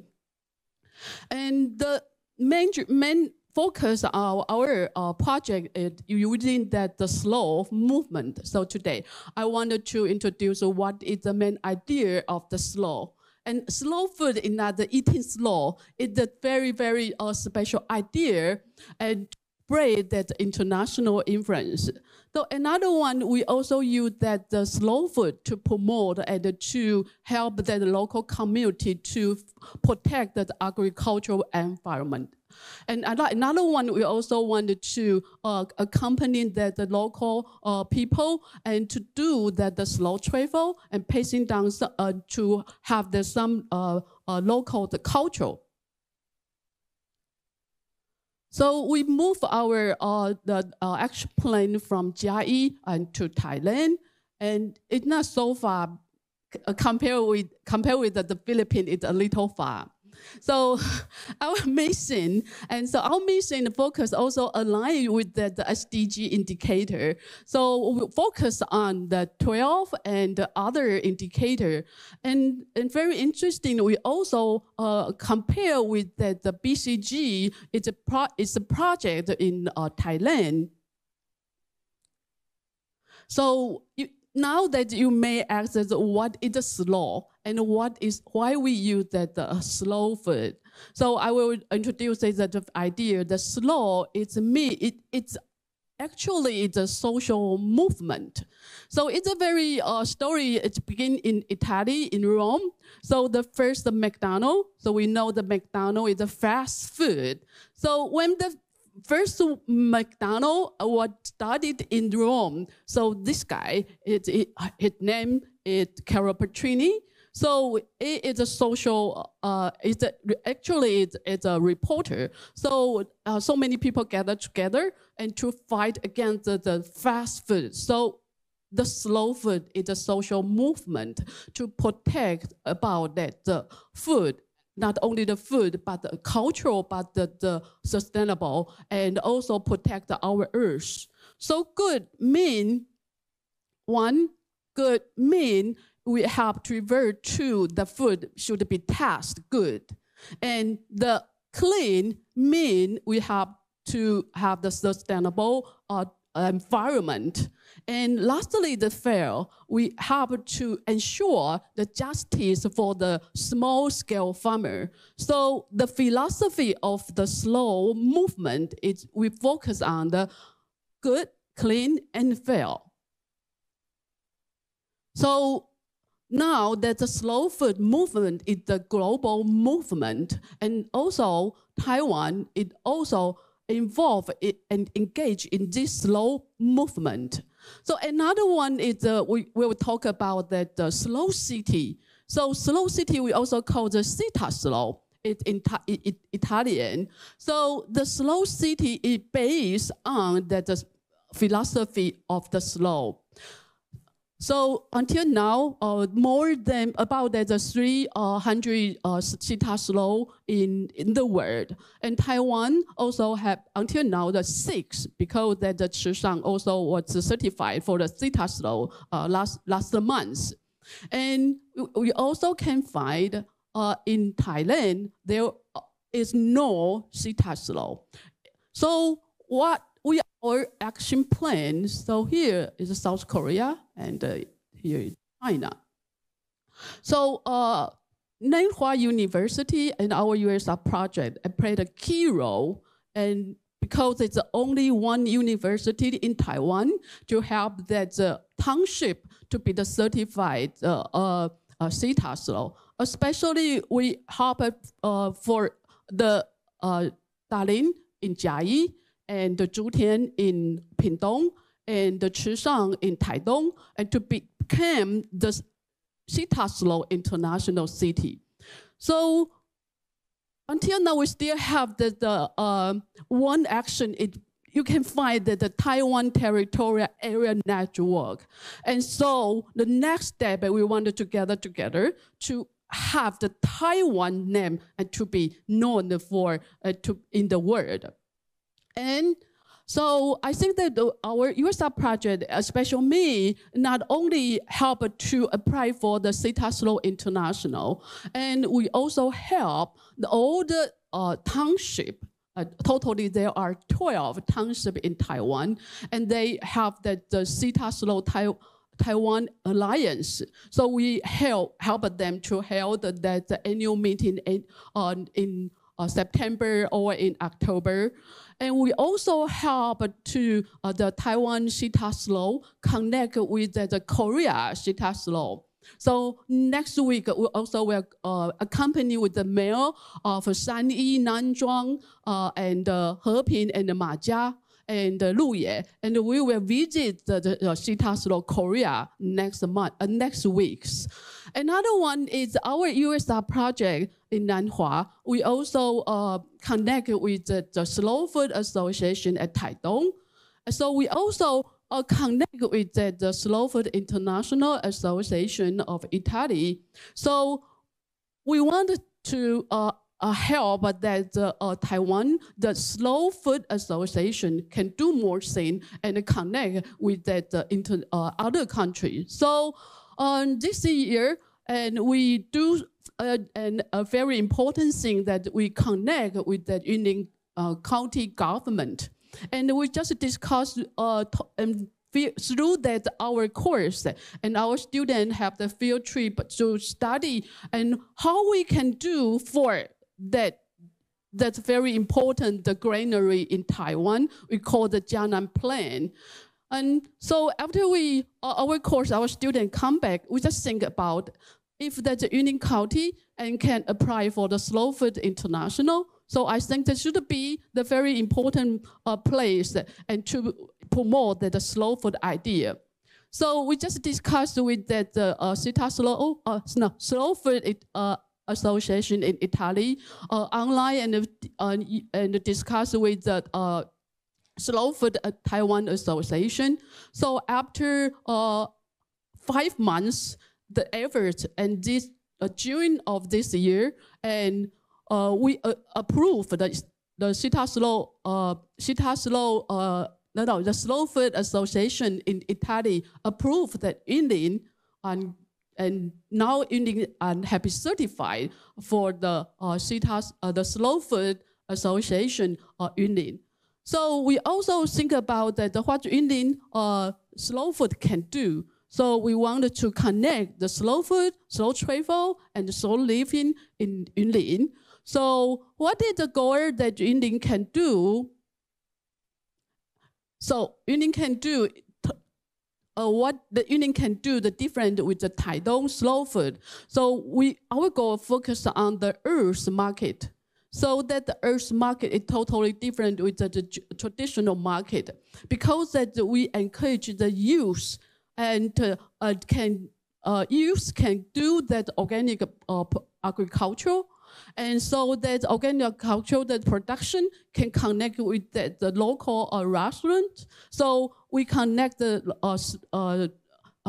small-scale farmer and the local restaurant owner, and then we held that the Earth market, and then we can use this idea to educate the consumer, especially that we connect the elderly, and they can use that the receipt, that the order that the receipt can teach our university student.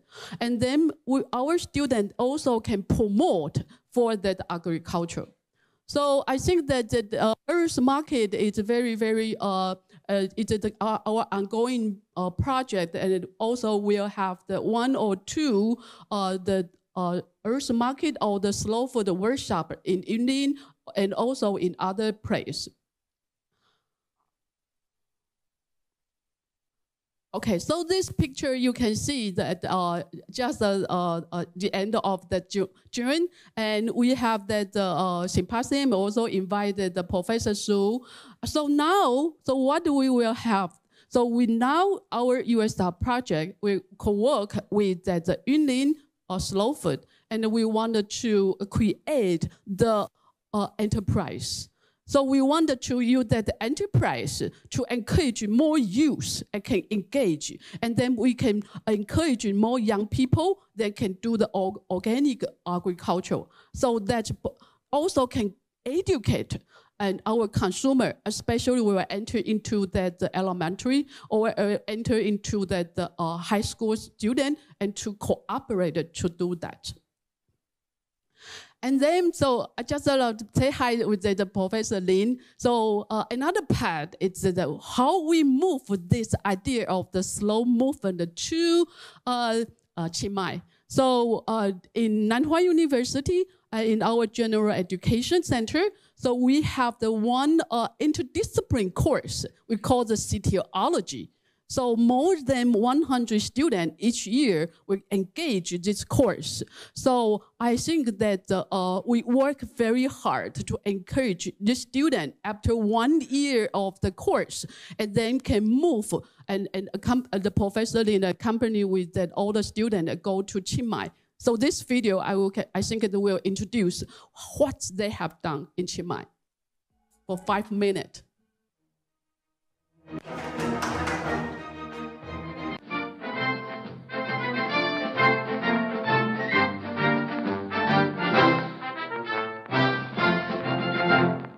炭香味，是淡淡的炭香味，然后烤完以后呢，我就知道它梅纳反应，知道吗？它梅纳反应会让整个风味改变。它叫什么？烤烧，烤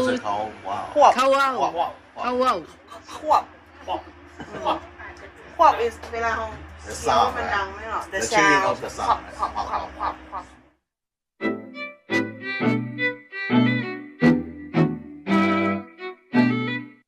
我们来泰国异地教学喽！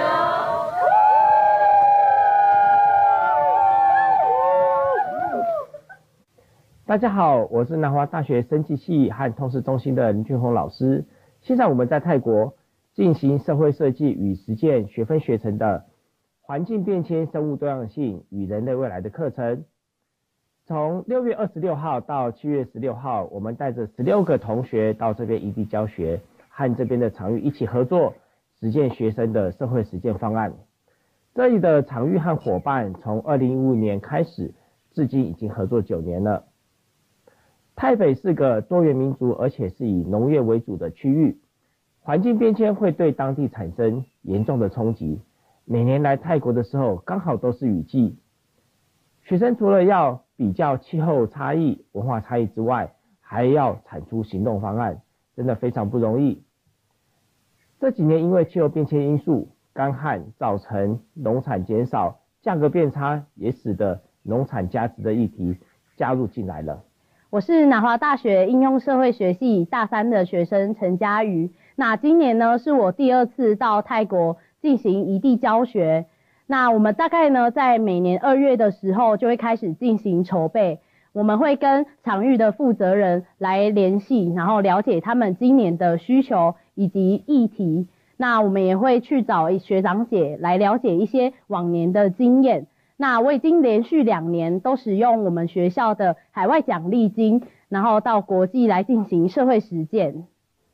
饮食文化和农业都是息息相关的，这些都会被在地的环境变迁和气候变迁所影响。我们透过设计思考课程呢，把慢食的理念好、干净、公平带到课程里面来，透过设计思考创新出一些有趣的行动方案，再跟在地伙伴一起合作，达到国际合作的效果。旁边的是南华大学生技系2年级的王伟琴同学，我们利用生物科技的专业到这边来做慢食以及生物多样性的课程。泰国正在推展绿色生物循环经济 BCG， 它的理念跟慢食的好、干净、公平非常的吻合。所以说，我们透过异地教学到泰国来这边做社会实践。大家好，我是应用社会学系大4的学生陈彦霖，同时我也是慢城学分学程的学生。这一次是我到访泰国异地教学的第2次。在过去的经验里，我们发现泰国的饮食文化与生态息息相关，因此我们希望在这一次的村史计划中，可以引入慢食理念，为村子注入活水。南华大学长期与位在清迈的 RMUTL 大学合作，希望透过设计思考进行社会创新。学生可以透过设计思考工作坊产出符合社会行动的方案。我们这次与位在清迈的班多吼内这个村落一起合作。这个村落呢，它是傣族的一个分支，在社会快速变迁以及年轻人口外移的状况之下，传统的文化逐渐消失。经过多次讨论之后，希望透过慢食的理念，保存民族饮食文化，从了解庭园作物、保存生物多样性、记录传统烹饪方式、品味传统料理。希望泰国和台湾的老师、学生共同进入社区，透过慢食行动，从农场到餐桌的过程当中，将好、干净、公平的理念扎根在社区。团队长期跟泰国伙伴合作，深耕场域，希望将慢运动的理念在地伙伴一起共同解决合作，提供学生社会实践的议题以及行动方案的方向，拓展台湾经验，发挥国际影响力。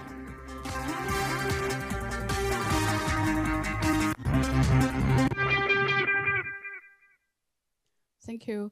Thank you, Professor Lin. The very short video to introduce and let everyone understand why we choose that very small village to promote the slow movement in Chiang Mai. So Professor Lin also mentioned about that the design thinking now. Okay, so the design thinking workshop. So you also may wonder why we choose this very small the Bentong Han Noi, this small village in Chiang Mai, about a 1 hour drive from Chiang Mai city. And because it's at RMUTL that I mentioned about in the video, over the 10 years, so we long-term cooperated with the professor in RMUTL. Especially because that the lecture of the RMUTL, they also cooperated with another university in Singapore.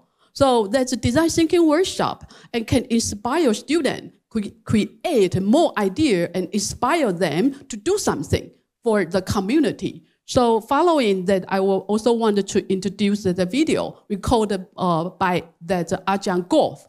So that video totally 6 minutes.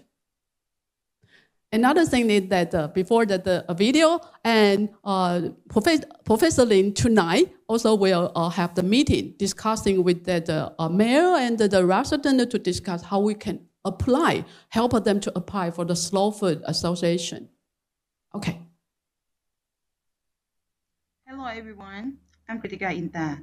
I'm responsible for Design Thinking for Social Innovation Unit of Faculty of Business Administration and Liberal Arts, Rajamangala University of Technology, Lanna, Chiang Mai, Thailand.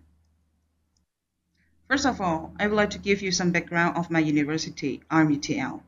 Our university is located in the northern region of Thailand. We were known for strong emphasis on practical and technical education. We offer various programs in engineering, business, agriculture, liberal arts, and also fine arts and architecture. Moreover, we often collaborate with international institutions and participate in exchange programs with other countries. Today, I'm excited to share my experiences conducting design thinking workshops with international institutions, especially with Taiwan, with you.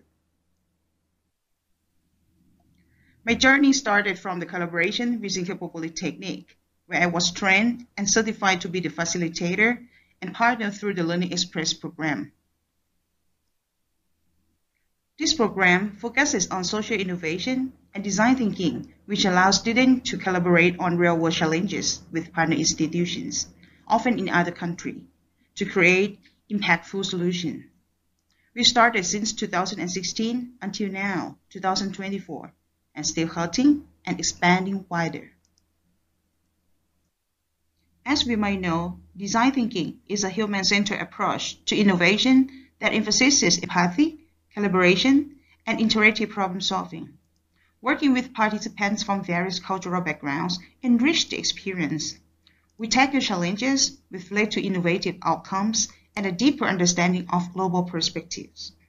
This collaboration not only sparks creativity, but also result in practical solutions that could be implemented in real-world scenarios. From the past decade, I had opportunities to conduct workshops with other international collaborations, various university, public, and industrial sectors, as well as in other countries such as Japan, Malaysia, Indonesia, and so on. Each location offers unique challenges and insights. These experiences highlight the adaptability and universality of design thinking.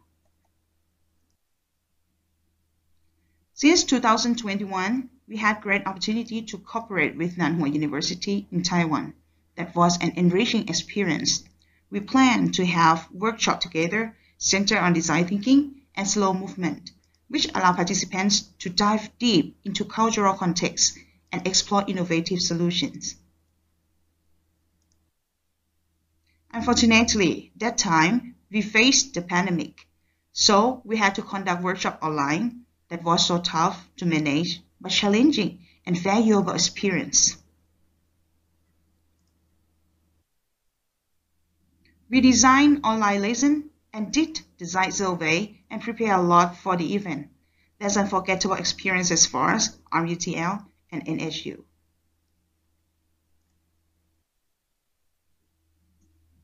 We do the survey both in Taiwan and Thailand. These are the examples. The cross-cultural exchange was invaluable, fostering new perspectives and approaches to problem solving. Through workshops and fieldwork, participants gain valuable experience in teamwork, problem solving, and cross-cultural understanding. We aim to tackle real-world challenges using design thinking principles plus slow movement philosophy. We use tools like empathy mapping and prototyping to foster creativity and develop practical solutions. The workshops led to meaningful outcomes. Participants expressed that they gained valuable skills and insights that they could apply in their professional and academic life. The feedback was overwhelmingly positive, emphasizing the importance of experiential learning. After our workshop, the outstanding students were selected and funded to experience the exchange program. TIP Scholarship gave our students opportunity to visit Taiwan and learn culture, language, as well as way of life in Taiwan. Thank you so much for the opportunities. And these are some processes and outcomes from our program that I would love to show you. Our prototype.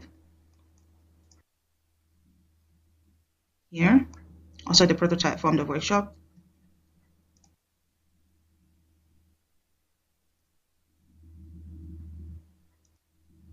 In conclusion, these international design thinking workshops were more than educational experiences. They were a journey of collaboration and innovation. They highlighted the importance of diverse perspectives in solving complex problems. I'm excited to continue fostering these international partnerships and look forward to future collaborations. Thank you. Thank you for Ajahn Go the video. So I will conclude for 30 seconds. So next.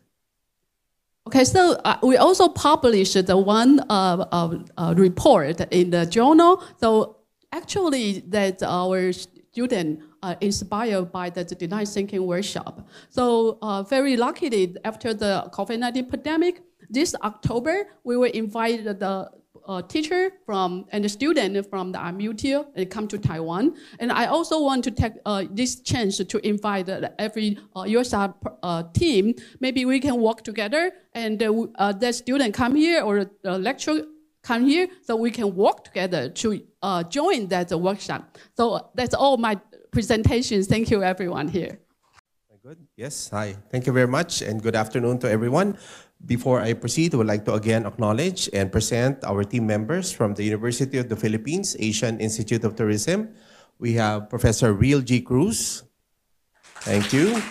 We have Professor Carmela Ibanez, a researcher, Maria Halin Manalo, and of course, a graduate of the UP Asian Institute of Tourism, Joanna Lontok. First, I would like to thank the Mandaluyong scholars for presenting and sharing a cultural dance from the Philippines. So that precedes my presentation about cultural exchange for harmonious learning, convergence. And I'll be taking you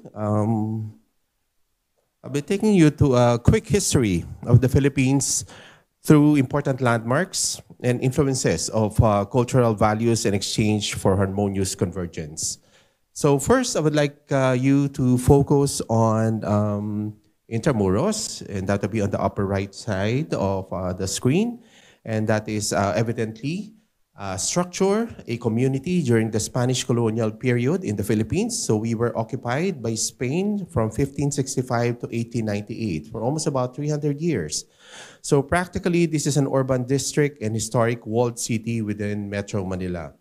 So the name of Intramuros, in Spanish word meaning within walls, would refer to the fortified city founded shortly after 1571 by a Spanish conquistador, Miguel Lopez de Legazpi.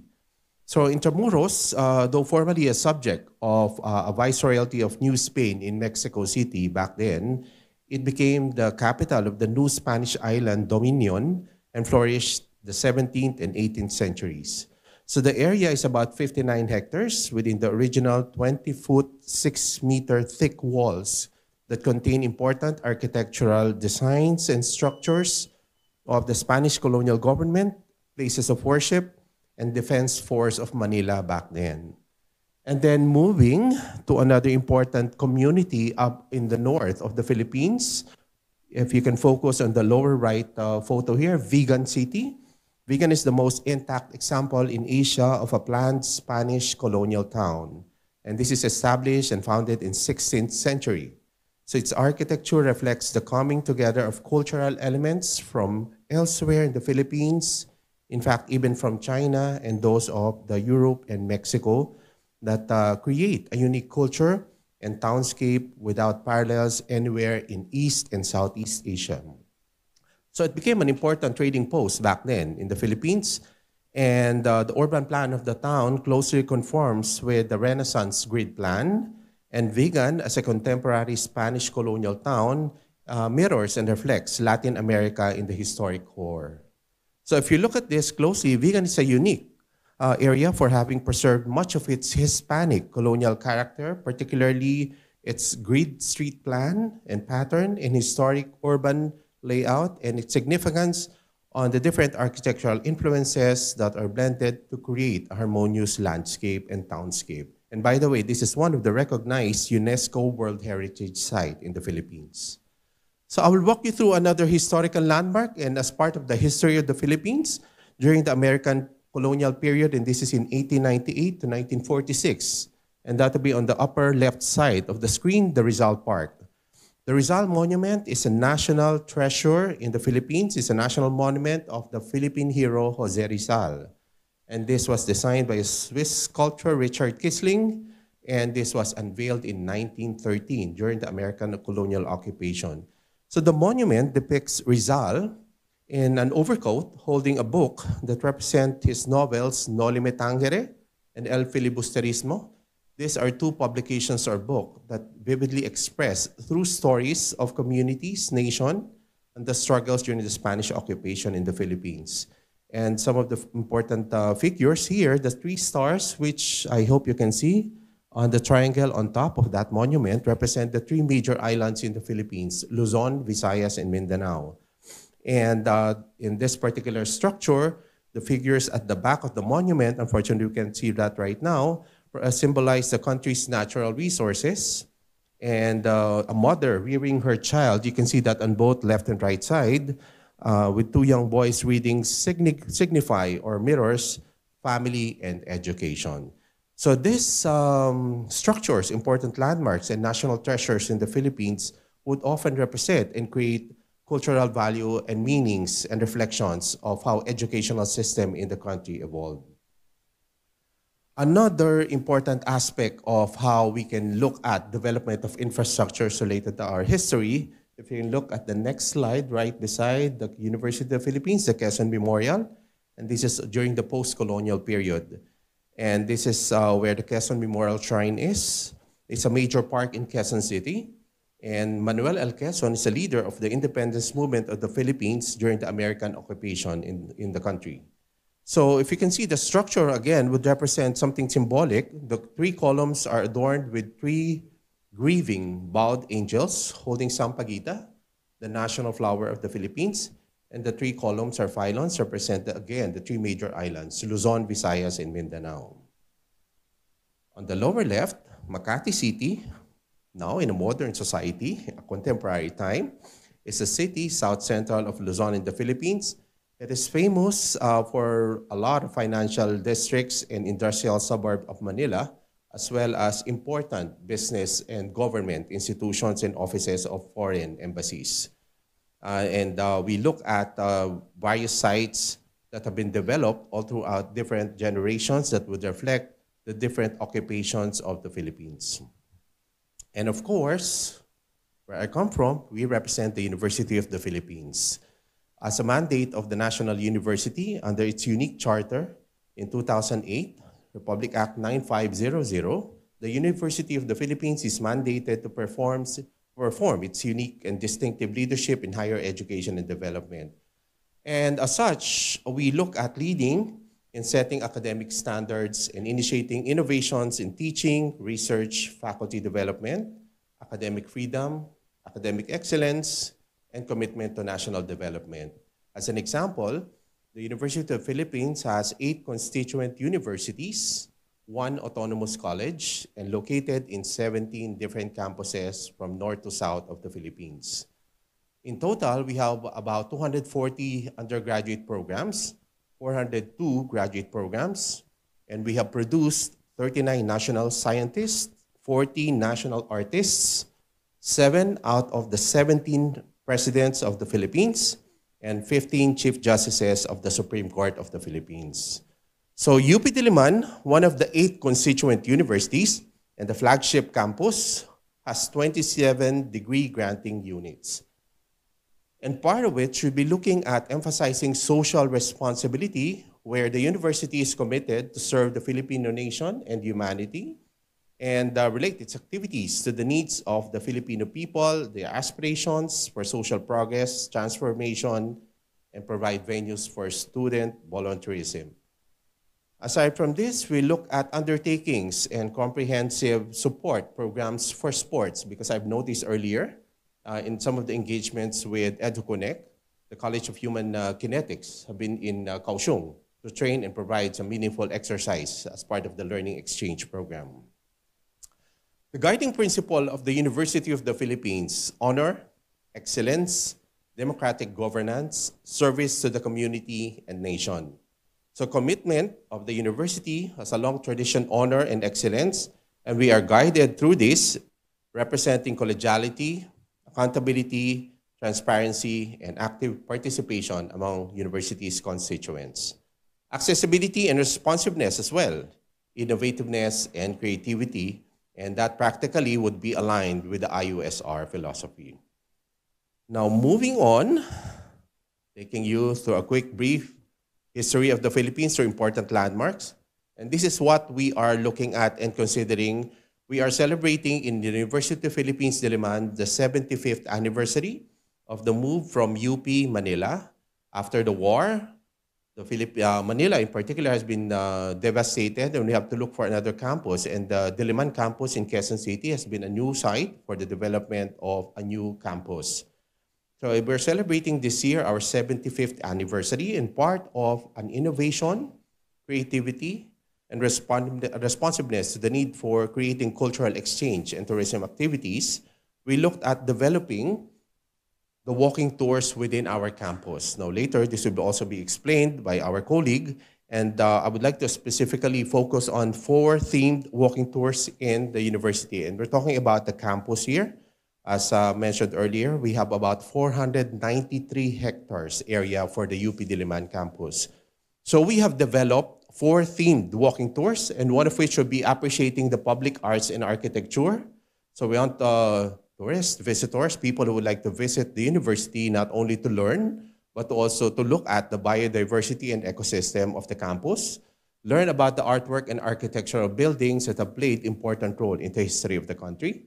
And we also have the Diliman fauna, looking at and appreciating the 115 endemic species and migratory bird species in the UP campus, the historical buildings, and at the same time, the Diliman flora. So these walking tours are existing. So we have returned this for the 75th anniversary of the UP Diliman in celebration of our institution as a university campus in Quezon City. So green spaces and biodiversity is very important for us. UP Diliman is one of the last green spaces in Metro Manila. The green spaces would often be looked at and considered to enhance learning environment for the university and providing relaxation, research, and teaching. So in recognition, we try to achieve the goals aligned with SDGs as well. One would be create an actively stand committee on biodiversity, maintain database of the campus flora and fauna, create and display a habitat and biodiversity map of the campus, promote appreciation of the role of biodiversity, enhance greening using native and/or edible plants in and around its buildings, avoid cutting of trees whenever possible, conduct regular activities on campus that will protect, preserve, and enhance the environment. So I will end with that. I'll pass it on to one of our colleagues to talk about more of our initiatives in UP Diliman. But for an ending, on my part, we invite everyone to visit the University of the Philippines Diliman to co-create, co-innovate, co-learn, collaborate to enhance learning environment with relaxation, research, and teaching in the last green space in Metro Manila at the University of the Philippines Diliman. Thank you very much.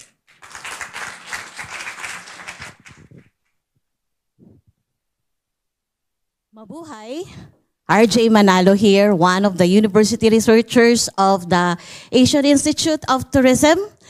And yes, as you can see, the university is itself an iconic tourist spot. Hence, our mandate is to preserve, continue to develop, and sustain its heritage. So that I would like to share. In 2019, we started the 4 themes in celebration of the 70th anniversary of our transfer from UP Manila and to now the UP Diliman campus.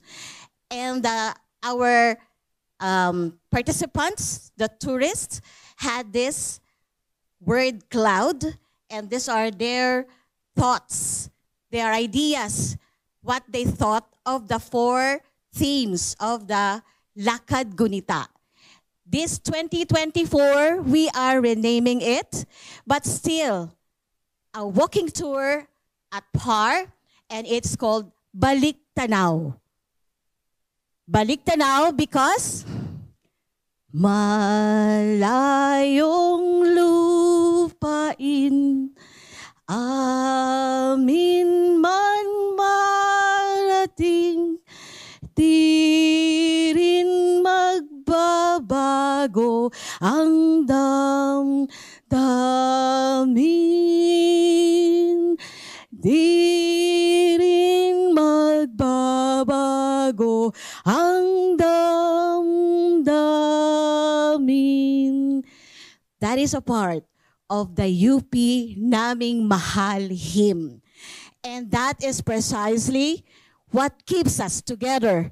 That is why, due to the clamor of the alumni, of the students, of the faculty, and our esteemed friends, we want to tell you, we want to say what changed, what remained in the university that nurtured them, that is nurturing us now, and that will be nurturing the future scholar ng bayan. Maraming salamat po.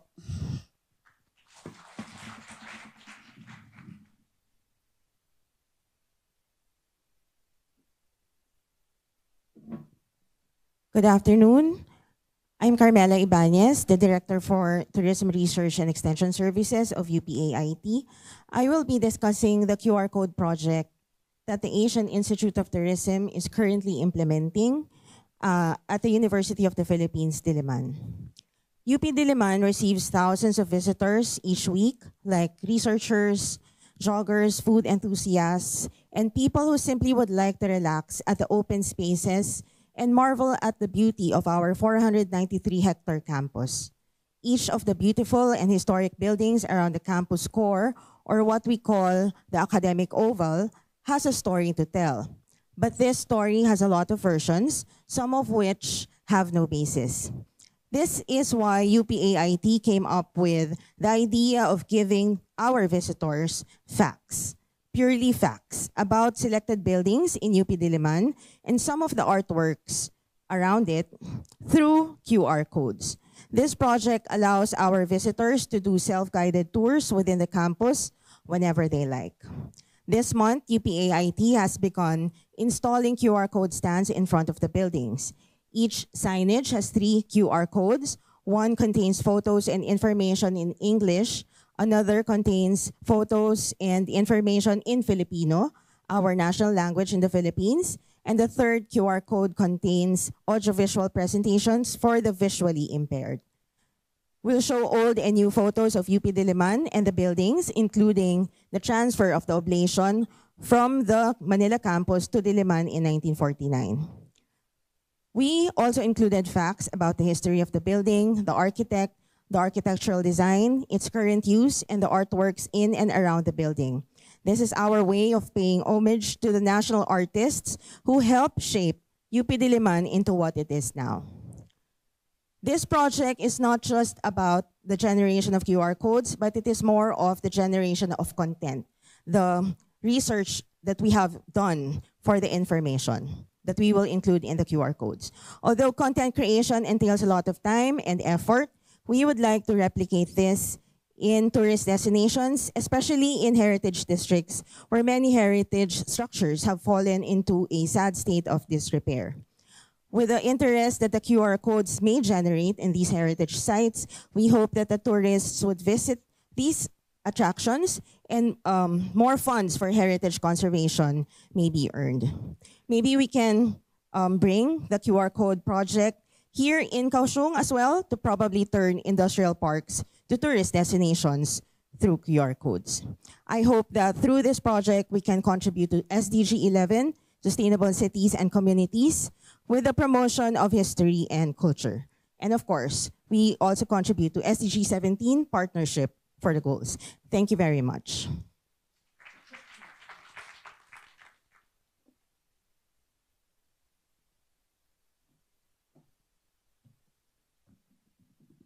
Good afternoon, Joan Alberto. I'm a graduate of UP, Asian Institute of Tourism.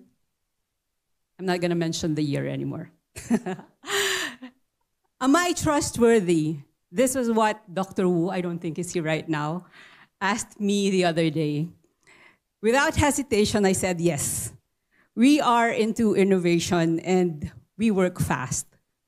Ignite House of Innovation is uniquely positioned at the nexus of corporate venture capital and innovation.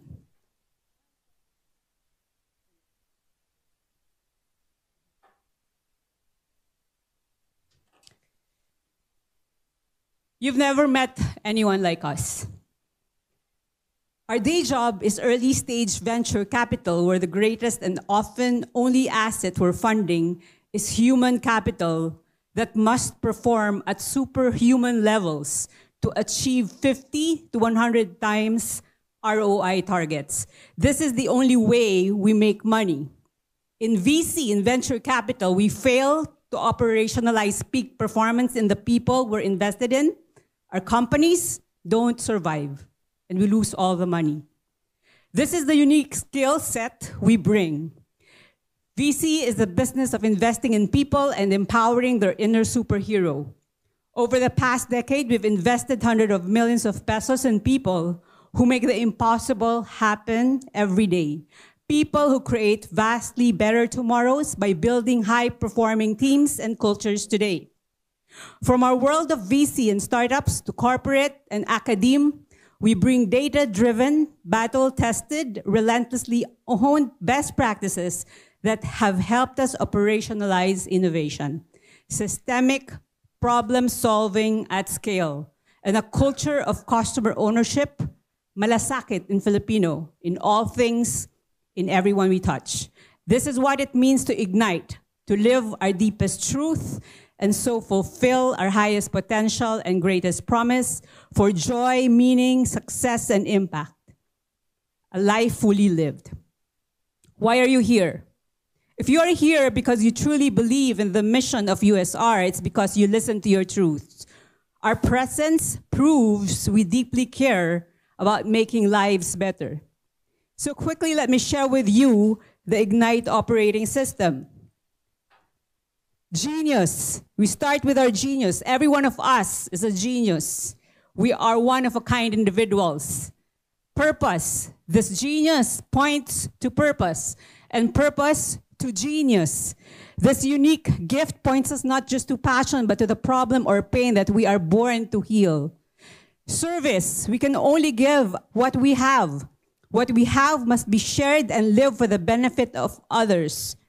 A purpose bigger than ourselves. And mission, we all understand this. If we are true to ourselves and brave, our talent and purpose will naturally lead us to a mission we share with others. This mission will be about helping a slice of humanity with their unique problems, which we are born to do. USR is heavy on collaboration. Our shared mission naturally leads to working together. Collaboration requires combining our unique gifts, our unique genius, which leads to innovation. When we combine our unique genius, we can innovate and create new things together. Since 2017, we have been ideating, prototyping, iterating, launching, and relaunching solutions with corporate, startups, and even students. We need to bring this to our youth to mold them into high-income, high-impact innovators. We need to empower our youth to bring them back to their truths, not driven by the false sense of self that the social media is telling them. We are collaborating with universities to make this happen. Today, we are extending our invitation to all of you who are here representing your universities to handpick your top 10 student leaders and have them join our 100-day full scholarship Young Fellows Innovator in Residence. They will be guided all throughout their 100-day journey to launch more impactful projects or solutions that's sustainable and scalable. Accelerate their career and growth pathways anchored on their genius, purpose, service, all the way to present or maybe even pitch their project to Ignite's network of startups, corporates, and investors. I am Joanna Alberto, co-founder of Managing Partner of Ignite House of Innovation. Let's collaborate.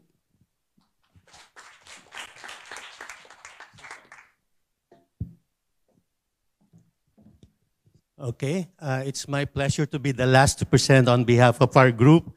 My name is Real Cruz, and I'll be talking about our engagement with local tourism officers for tourism planning capacity building. Local tourism officers play a central role in the development of tourism in the Philippines. However, many of them are not capacitated or don't have the technical knowledge on what to do with their tourism development. That's why one of our key projects as AIT is to partner with them so that we can transfer knowledge as well as our experiences to the local tourism officers. Okay, so I have made a framework to guide me in this presentation. So at the institutional level, UP Diliman, or actually the UP system, supports our extension projects through an extension grant. Okay, it is now worth about 75,000 new Taiwan dollar, and it used to be just 50 new Taiwan dollar. So I remember we were the first, Dean Vanny and I were the first to have such extension grants from AIT. But now, because of inclusion, not only the faculty, but also our staff are able to come up with their proposals. So we come up with partnerships with LGU. UP gives the money and the human resources. The LGU takes care of the accommodation, transportation, and incidental expenses at the local level. And then for implementation, AIT deploys a training team comprised of the leader and the team members who may be composed of faculty, staff, and other employees. Of course, the research and extension personnel. Okay, so we come up with topics and we present them through lectures and workshops, and through the inputs of the stakeholders at the local level, you are able to come up with some draft or framework for their tourism development. Okay, and then the output will be in terms of the persons or the number of people trained. Okay, of course, the outcome will come out later on, maybe a few years down the road. But at least we have trained about 100 or so people who will be able to somewhat draft their own local tourism development plans, which now include both the cultural and arts component. And this plan is very important for them to get the so-called seal of good local governance. And that comes with some reward from the Department of Local Government, DILG, the Department of Interior and Local Government. So one example of this is a draft for the Northern Samar Provincial Tourism Plan. And of course, this come up with some offshoot projects. For example, they need more inputs to come up with more detailed components of that tourism master plan. So they still refer to AIT for such human resource or technical expertise. So moving forward, we're actually looking at least 2 more within the next two months, engaging with the province of Tawi-Tawi and Oslob, Cebu. So when we come back from Taiwan, we rest for 1 day, and then there's something more to do for the rest of the team. So that's AIT for you. Thank you very much. Good afternoon, ladies and gentlemen. I'm Babson Tsai, or Zhongbo Tsai, can call me that, and I'm from Jinan University. Same as the Professor Su. Actually, he was there for a very long time. And this is Azan Kapaya online. I can see you actually, your face is there. And we try to do together, as in we don't have 15-15, we do it together, and then some part I'll pass it to her to explain more. Okay, let's roll it. Okay, outline. This is our outline. Basically, we're going to talk about this project. What's the focus? I actually encountered USR project about 7 years ago, basically. And at the time, we were thinking about what can we do, because we are professors, and what we do is research and teaching. And all this, a lot of like SDG indicators, what can we do for it actually? We are thinking about it 7 years ago, and we didn't have a clue. So I was thinking about, like, in Asia, especially in East and Southeast Asia, Japan actually moved a little bit faster than us. So we were thinking about to learn or to borrow some idea and pattern from Japan, and then maybe to share the idea with Southeast Asia. When you can Google USR or University Social Responsibility online, you will see Taiwan, Taiwan, Taiwan, Taiwan, Taiwan. There's no America, there's no other countries. It's interesting that this idea, I think other countries are doing that for a very long time, I think. But this USR, this term, is already bound with Taiwan now. Yeah, that's an interesting part. And this is something we should be proud of, actually. Okay. So basically, we'll be talking about the points, and then our framework, directions, and team, and then the partnership, and the paradigm shift. Paradigm shift is actually proposed by Dr. Su. He mentioned about we have been doing all this stuff. And then if you don't have the support from MOE, Ministry of Education, can you continue? If you have created a pattern, then even without the fundings, I think it can still be working. You know, that's the idea. That's the whole idea MOE is pushing. And then paradigm shift for the students' practice and the future cooperation and changes and the challenges. All right. When we talk about USR, we all have some challenge and issue and problem first. In Nantou or in Taiwan, we are facing a kind of similar problem with Japan now. We are losing, our population is aging. And we are located in Puli, right? Puli, Nantou is considered to be the countryside. And countryside, younger generation, they don't want to stay. They move to cities. So if you go to the local community, you only see students and the local, a little bit elder, senior populations. So in that situation, how do you improve that situation? How do you make it better? That's the challenge for this USR. We try to try to hold the younger generation to the local area, and then try to provide service or even perfect the service quality. For younger generation, they like cool stuff. They don't want to work in the uncool industry. They want to work in the coffee shops. So that's why in our project we're including coffee. Coffee is cool, considered to be cool for younger generation. Okay. And then we try to cultivate the talents and then try to detain or hold the younger generation to stay in Puli. Now it's actually in Nantou. We try to hold them back to stay and to work in that area. And then with the technology and try to create try to cultivate the talent that not only to have one skills, have more than one skills actually. And in international cooperation, actually this project has been going for 6 to 7 years already. It went through the pandemic period. So we actually have the big challenge whenever you couldn't do anything, you couldn't fly to other countries, all you can do is do online. So after the pandemic, things actually went better, actually. So we try to develop deeper relationship with other countries. We are creating the circle. I think there are some universities here. We have TJA Alliance, like 4 Japanese universities, 6 Taiwanese universities. We have the alliance. We also have alliance between Taiwan and Thailand. We are trying to create that.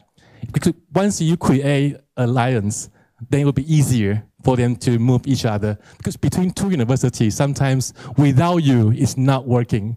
Because always you are the most important person in the project. But if you have the alliance, then even without you, they are moving somehow. Okay, that's the whole idea, we think, actually.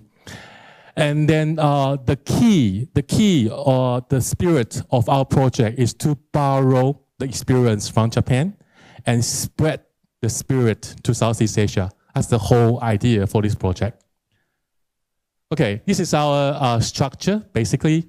And all you can see here, we actually we use the tourism because most of our professors in this project is from business and tourism. So we try to improve the quality of tourism industry and improve the quality of the company we in the history, trying to attract more tourists so the younger generation can stay in that industry. And we revitalize local region, and then we try to comply with SDG. Then using the power experience, and then spreading the idea to Southeast Asia, and based on 5, 1, 2, 3, 4, 5. So we have 5 sub-projects. One is called Advanced Coffee Industry. The idea is to create more jobs, all right? Because coffee is very new for Taiwan, drink coffee actually. And valuing tourism industry, upgrading feature industry, and we're using supporting system is digital technology integration and cross-disciplinary talent cultivation. These 5 sub-projects we've been doing so far. And 2 supporting, 3 are men. And then using international platform to communicate with other different universities. Right? And this is our team members. We have most of them there actually, you can tell they are from management background, basically, tourism management. And you can see here the red part. Today is supposed to be Dr. Chen, PI, but he had another appointment, so I came here on his behalf. And international corporations and advanced coffee industry. And then upgrading. So we have different professors in charge of different sub-projects, basically. I'll just give you the overview. All right? All right. This is some, instead, because this topic is about coffee, so we actually skipped the Japan part. We only do the Thailand part, basically. So because we are supposed to invite Japanese speaker, basically, but my partner, she is very bad in English. So she said, no, I don't want to go. I cannot speak English. So then we just go focus on Thai coffee today, basically. All right, Dr. Kapaya, you want to share about our stuff here? Thank you. Okay, thank you. So it's a very great honor to share experience in Thailand. So with you all, so I think this is the first time for me in the online conference also. So let me introduce a little bit about activities between Chiang Mai and Thailand. So I am from agricultural faculties, Chiang Mai University. So I think everybody in the conference knows Chiang Mai very well because we are also the top of the tourist destinations in Thailand. So as Dr. Sai said, so our formal activities has begun in 2022 because we signed MOU in 2022. And after that, so in 2023, we tried to have the first activities for coffee productions and cupping seminars. So at that time, so we are, working together very closely.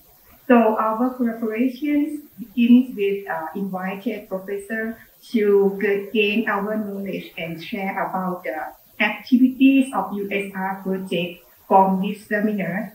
As Chiang Mai is the coffee city, so if somebody has been visit Chiang Mai, you can see that we have so many coffee shops in Chiang Mai and even in CMU, Chiang Mai University. So we actually have coffee shop in every building in our university as well, because we have the biggest area for coffee productions in Chiang Mai and also in another provinces in northern Thailand, such as Chiang Rai and Nan. So maybe next time, so we are very welcome for all collaborations in USR project to visit Chiang Mai. Next, please. Let me just explain it PowerPoint a little bit. This is the first step we actually move. Going for USR project, normally it's professor will go there to see the situation first. Then we'll bring our student over there. And during the visit, we found it's different from what we thought. In Taiwan, we think we are kind of advanced, but no, actually they are pretty good as well. And we went there, we realized, for coffee, Taiwan doesn't have land that much. So whenever we are making coffee, we do something expensive. Have you heard of geisha before? geisha. It's a very expensive breed. We try to grow the expensive coffee to sell in a very higher price in that case. But Thailand, they have a very good technology and plantation of coffee. Even though they are improving their selling and then other appliances. That's why in the end, we try to do something different. We learn from each other. We bring our techniques. You know, this professor, Dr. Chen, he is the expert of coffee. He has QI and different licenses as well. He also created like coffee leaf tea, coffee cherry tea, coffee vinegar, and a lot of different coffee associated products. And we try to bring that idea to Thailand and then kind of exchange idea. And then we learn from there how they create, how to teach their students to plant coffee. So later, the next slide is we bring our students over there to learn how they grow coffee, right? Yeah, okay, because you see in Thailand, we have the area for planting coffee around 40,000 hectares for coffee plantings. And in the northern part, we are almost planting the Arabica coffee, and we have Robusta coffee in the southern part of Thailand also. Yeah. So let's start for the next activities.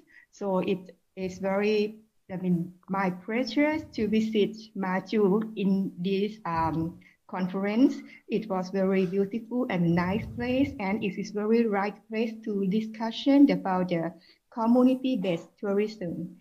So in this forum, so we share a lot for the data about Thailand tourism, and also something advantage and something disadvantage or maybe problem during promoting our Thai tourism too. So as well as we think about an strategies to promote the sustainable tourism, because after the COVID crisis, so we try to promote by our side. People are thinking about come back to the nature. So that's why agro-tourism and also the community-based tourism become very famous in Thailand. So we hope that this forum was a very great start for our international link from university worldwide to the D&D industry in Taiwan. So in Thailand, so we also learn a lot about the communities and your signature in Maju or also in the other parts of Taiwan. So it's very interesting, and we try to promote the best thing together. So as we start to get ideas and we know each other's, and also we can strengthen our business for tourist business, internationals, to fulfill our gaps for opportunities for each country. So we know something like, okay, in Thai tourism, there are something special that may impress our tourists. And also I found that so many people from Thailand also check in Taiwan always. And I have, very nice friend there.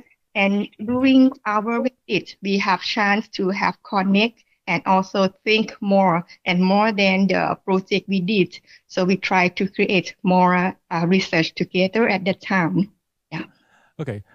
This one is more like the previous slides is we found out they have coffee and we want to do something about coffee. And I realized because our primary goal is to make our tourism industry better for the Danto area.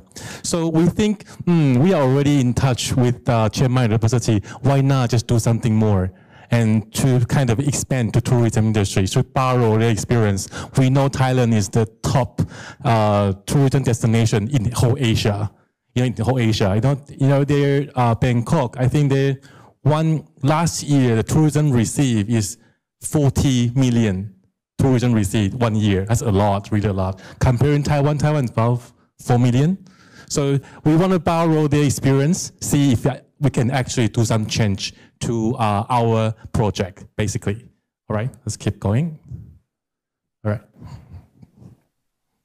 So after we have a really nice forum together, so actually in the next few months, so we are very pleased to welcome so all 18 teachers and students from National Shinan University for our short course 5-day program in CMU. So this time we have a very nice time together, and we can share in details because we have more time to have discussions, and we can find some, let's say, the gimmick or some specialties that we can prove or we can share each other's. So it was very good time to share the experience in the planting coffee roasting, and also something technique about extractions.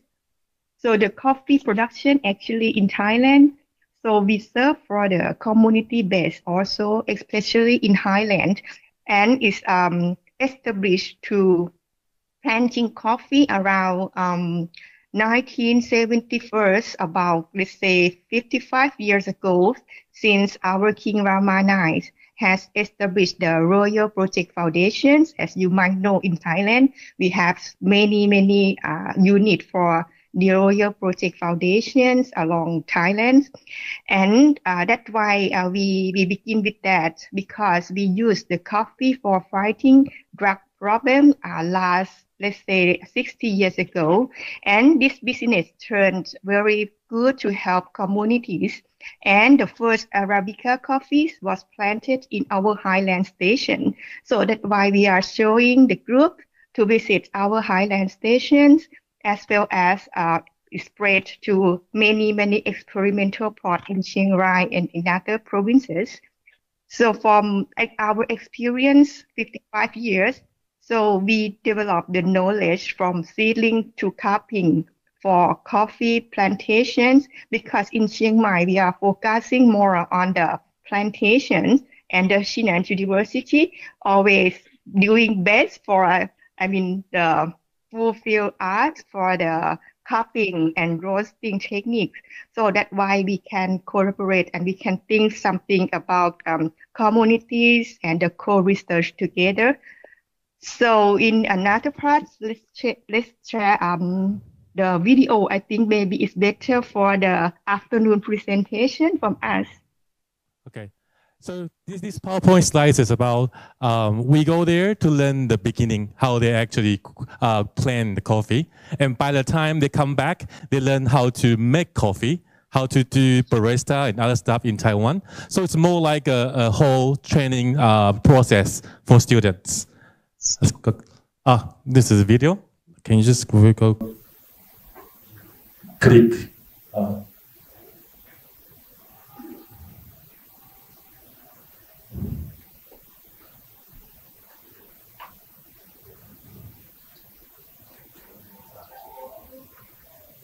There's no sound. It's supposed to be.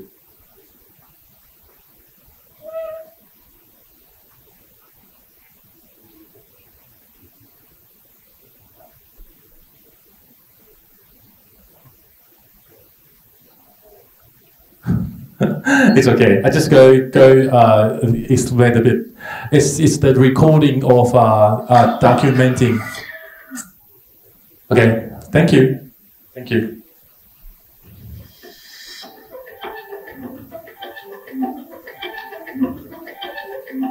So maybe Professor can explain our activity during the run video.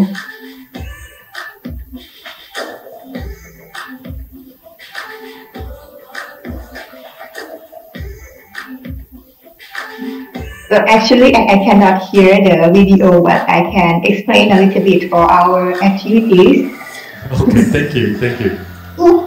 Yes, also, so we have a chance to work together. At the beginning, we know each other and we share our knowledge about coffee.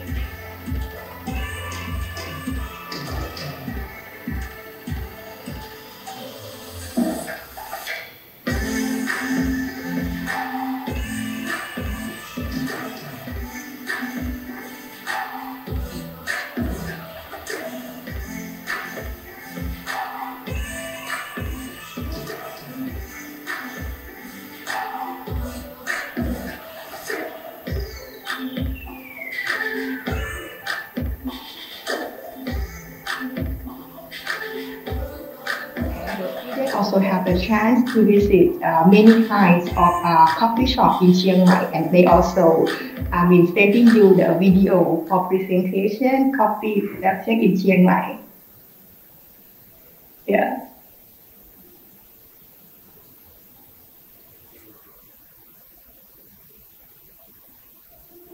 Okay.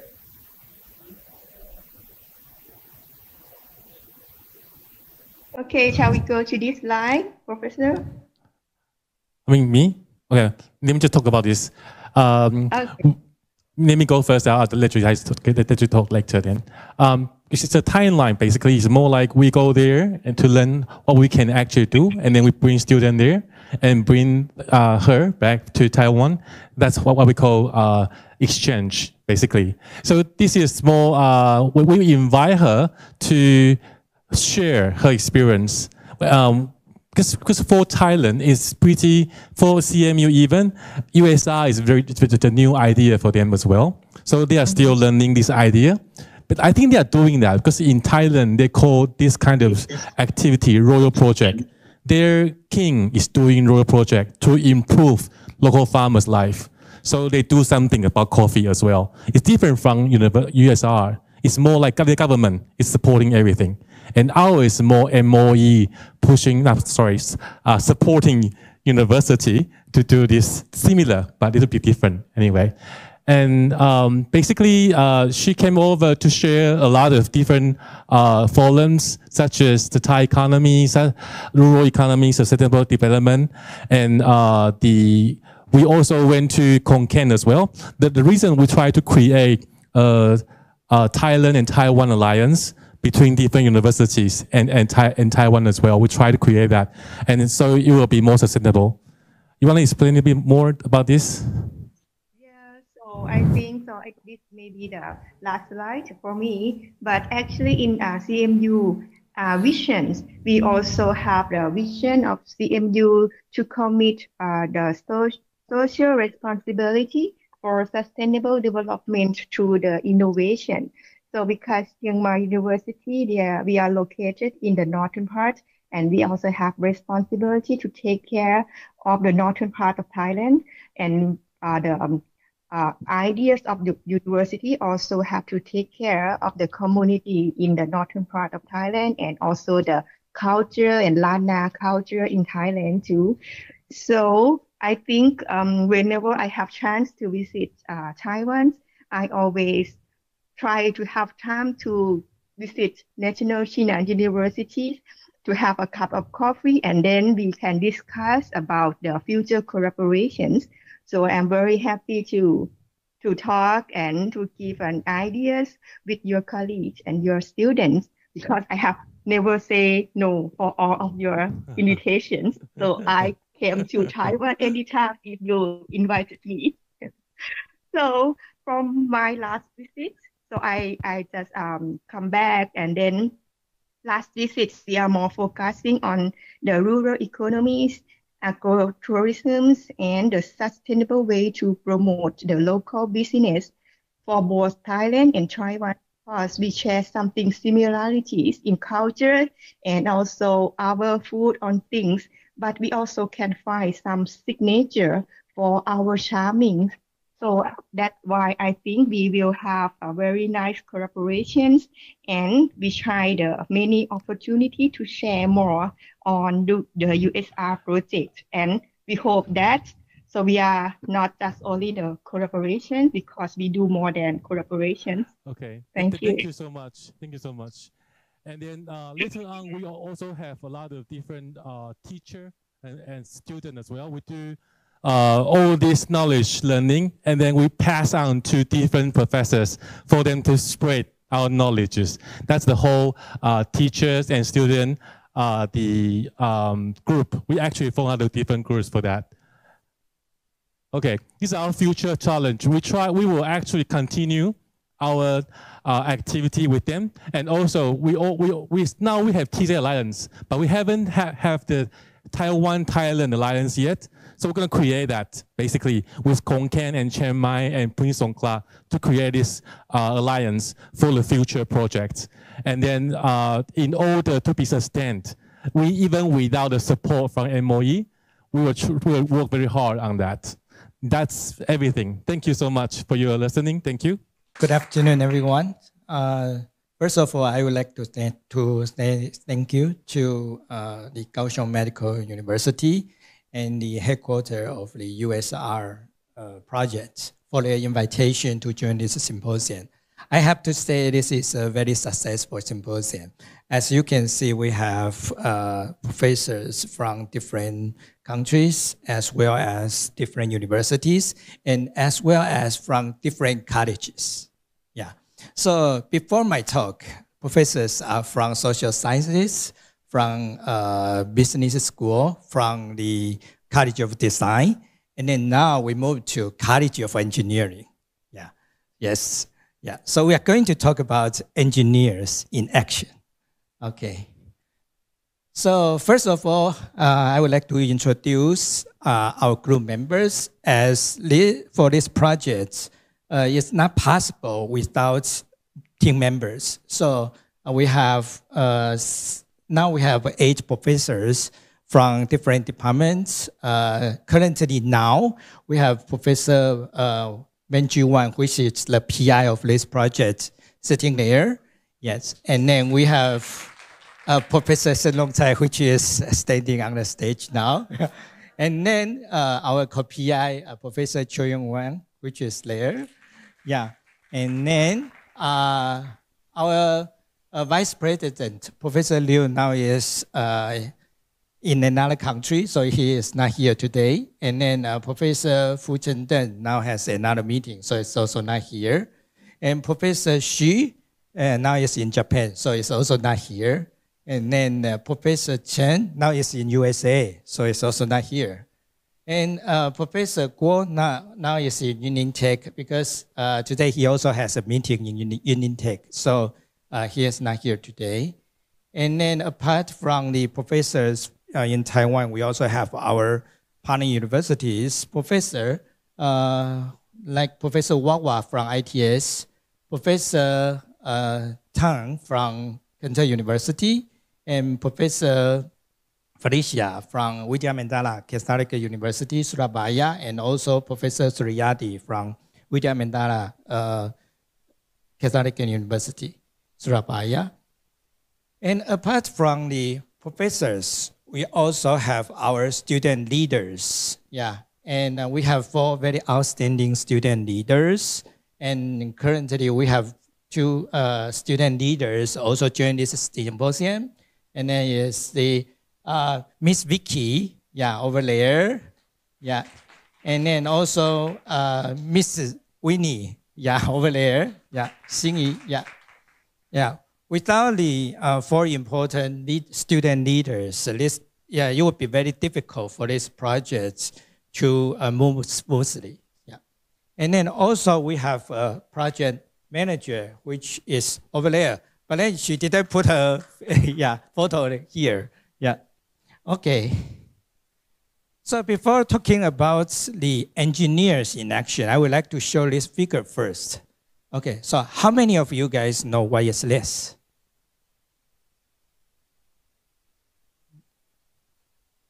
Huh? And yes, yes, oh yeah, close, yes. Okay, then let me add some words to it. What is this? Yes, yeah, that's right.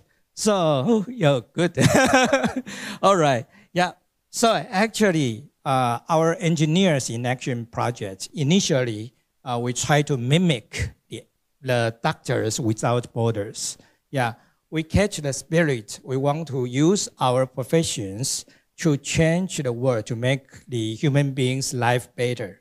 Yeah, but then since we don't have medical school in Taiwan Tech, so we use our knowledge, which is engineering background, to change the world, to help people to live better.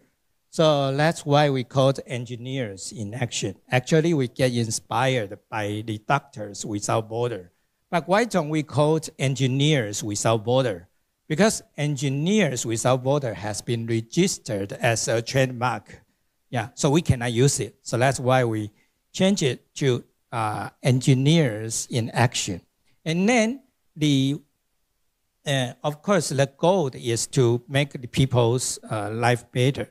But another objective of this project is that we try to cultivate the warm-hearted and caring and communicative green action engineers, which we believe that is very important for next generation's engineer. Yeah. Okay, yes. So what's the green engineer? We want to create green engineers with empathy.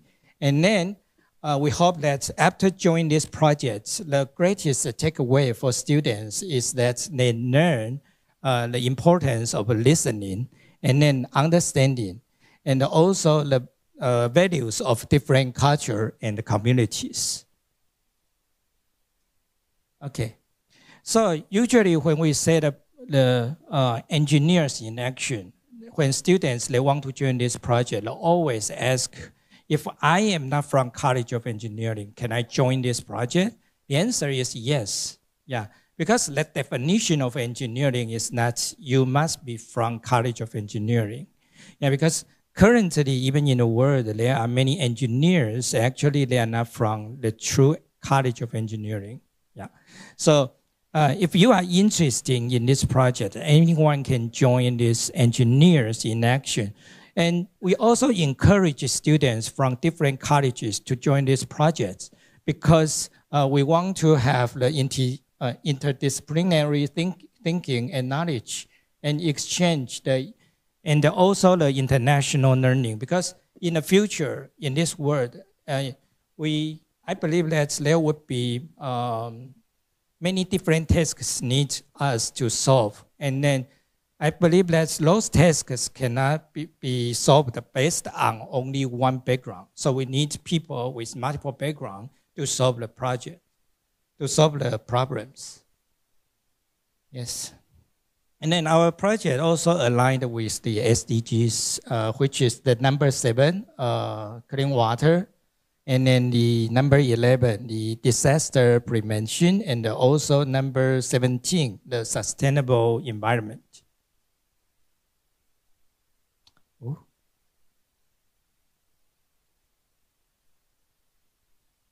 Okay. Engineers in Action. So here is the aim of the Engineers video. in Action cultivation progress is to gather students from different departments to conduct diverse cooperation. Through this video, I would like to introduce, give a brief overview about this project. And then this is based on students' introduction about this project. Can be divided into 3 stages: exploring needs, developing plan, and hands-on implementation. In the stage of exploring needs, conduct online conference with local professors and students. Keep in contact and hold long-term online discussion between students in different countries to ensure the project is suitable to local situation and could be realized within the budget. Skikang Primary School in Ilan issues for the installation of a smart detection system to monitor local rainfall and groundwater levels in a simple and clear way. Introduce the rainbow, tilt plate, and econometer to the children of Skikang Elementary School so that they can understand the simple principle of the instrument. Solutions. First, establish an automated monitoring demonstration area. Second, build investigation. Third, install automated monitor system. Issues. Our project is based on one idea: water safety. To ensure the residents in Skikang village have access to water that is safe to use. Solutions. We started a workshop at local elementary school to teach the kids how to make an easy water filter system in order to improve the water quality.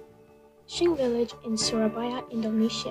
Issues. There is no drinkable tap water at Indonesia project site. Thus, access to drinkable water is still rather difficult. This could seriously be a major issue for children who are still growing up. Solution. We choose a simple but effective design to purify the water. The water will be filterized by quartz sand and activated carbon, then be sterilized by UV light. We put the UV sterilizer before and after in order to make sure the water is fully clean. Issues. It has a task to meet some of the Sustainable Development Goals, such as clean water and sanitation, and used particularly in the sub-district. Solution. First, after consolidating all the information, we computerized all the data and make 2 pieces of professional maps. After meeting the government, we will send the maps to the mayor and hope they can face the severe problems. The rural community in Situbondo. Issues. The village of Curacuto is located in Situbondo, Indonesia. The average monthly rainfall is less than 20 mm. The climate is long-term in a dry environment. Solution. For irrigation and greening, we create a movable base made by waste steel to carry water pipes, sprinkler, and pump. Develop the ability to cross-field cooperation and problem-solving skills on the base of engineering technology. Take the foreign experience as references to propose the project. To plan and fix the problems together for the deficiency of living environment and basic facilities in the local communities of Taiwan and Indonesia.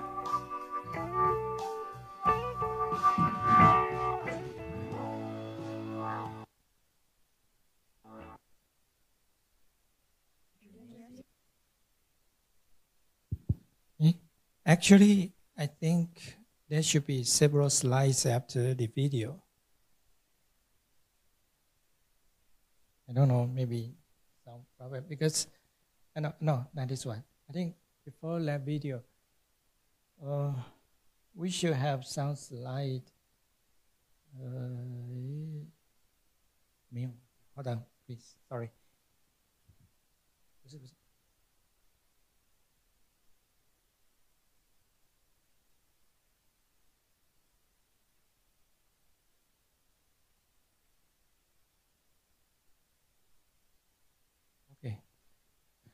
Yes, yeah.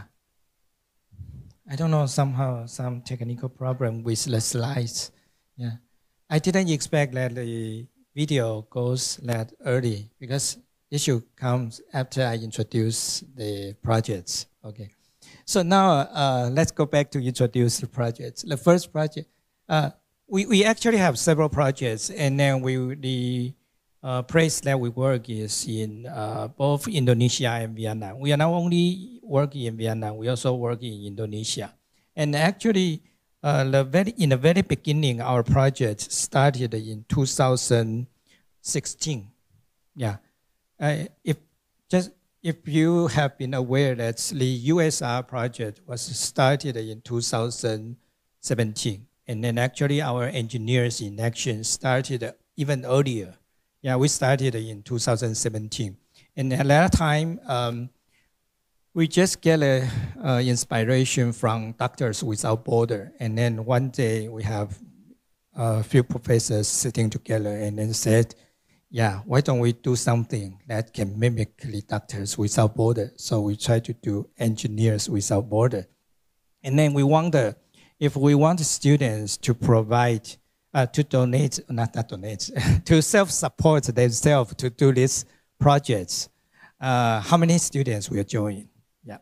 So the first page, we were lucky we get around 7 students to this project. And then with these 7 students, we contact our international alumni in Indonesia. And then we after several online meetings, then we decided to go to Indonesia. And then they help us to find a working sites because they know which community really needs the help. And then we go there with our partner universities. And then students self-supported themselves. And then stay there for 20 days. And then eventually, yeah, we get that project done. And then that's our first batch of students. And even now, they are still in close connection with us. And then after 2017, and then we started join the USR project. And then until now, we have more than 100 team members, yeah, especially for students. And now we have finished many projects, and then I cannot introduce one by one. So here I highlight some of the projects. Yeah, and then the first project is the water purification system, and then which is the project that we did in 2017 maybe, yeah, in 2017. And then at that time, we find out the community that is because in Indonesia, it is very common for the residents to drink bottled water. It is not, I don't know, somehow, they don't drink tap water because they know that the tap water is not maybe not qualified for drinking. So they used to drink the bottled water. And then at that time, we think that the bottled water is not good for the environment because eventually we're gonna produce a lot of plastic wastes. So we try to create the water purification system for the community. And then we designed in Taiwan, but then when students go there, they find out that the materials that they designed in Taiwan is actually not possible for the local community. So after they went there, they tried to change the design. So they use their locally available materials, such as the grave, sand, and the activated carbon to create the water purification system. And then now the water purification system is still working, and then it's monitored by our partner university, the ITS in Surabaya. And then next. Sorry. Yes. And then this is the project that was mentioned in the video, which is the water sprinkler. Yeah, and then this water sprinkler, as mentioned in the video, is because of the community layer. This is another community. The community layer is very dry. Yeah, the weather is very dry, and then it causes the fires very often. And initially, people think that maybe some people go there and then, and ignite the fire. And then finally, they figure out this is not people intended to do that. That's because of the weather is too dry. So they try to make the land become greener so they can prevent this kind of disaster. So we help them to build out this water sprinkler, and then it can not only use for irrigation, but also prevent the fire. Yeah. And the next one is the also the project related to clean water. And then actually this project is also related to hygiene.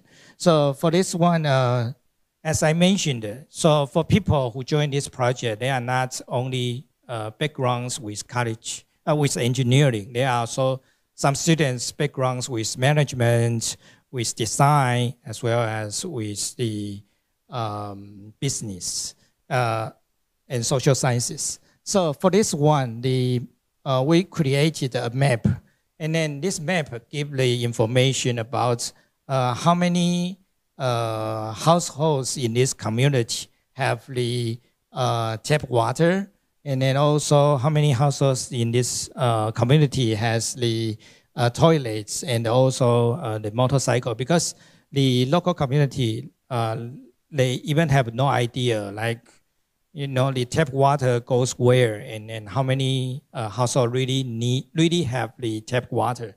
And then that would be the first information, the first time they get this information. And then the impressive thing is that it is not from the Indonesia student, but from the Taiwanese student. Yeah. And then the next one is the next one is that we help them to install a bar screen to clean up the clogged ditch. Yeah.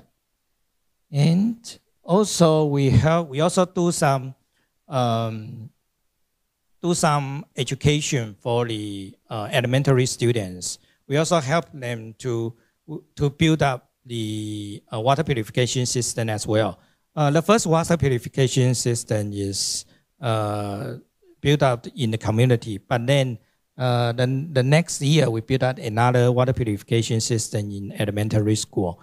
And then also since the elementary school students, they cannot talk in English, so we also have the lectures help us to translate the importance of water resources as well as the environmental sustainability ideas to the students for their early environmental education. Yeah. And then the next one is the regional revitalization. We have done two different projects with this issue. The first one is the Rosedale. Yeah, there is a village that they produce a lot of Rosedale, and then because of the production is too much, so the price is dropped very significant. So we help them to increase the product values by helping them how to make perfumes with Rosedale as well as the facial masks with Rosedale. And then we also help them to design the packing. Yeah. And then the next one is the another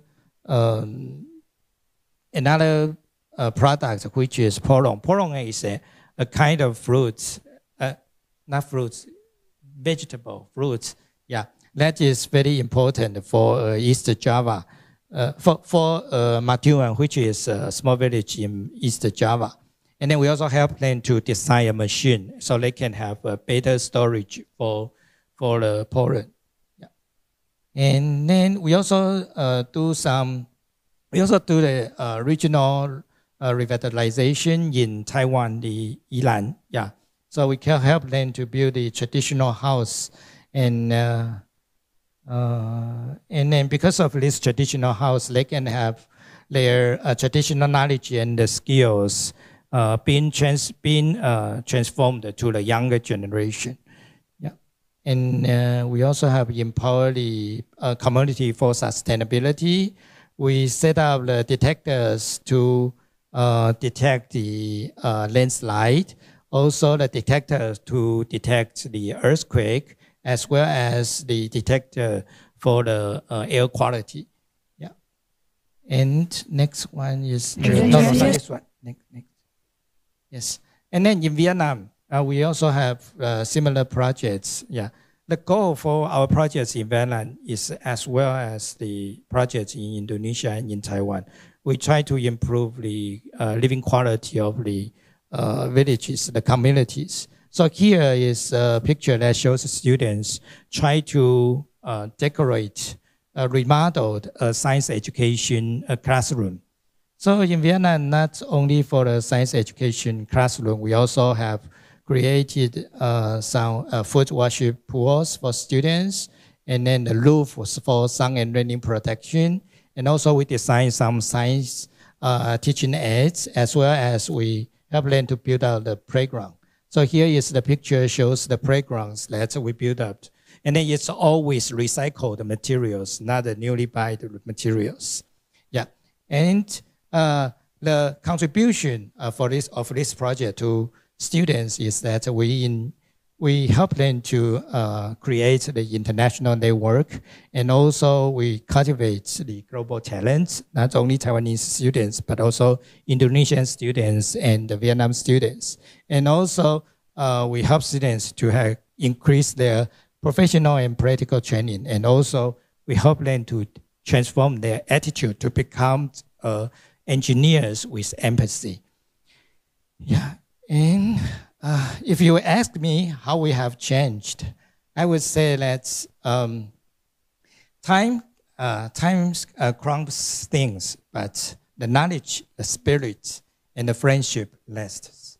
And then especially we are in an education institute, which is university.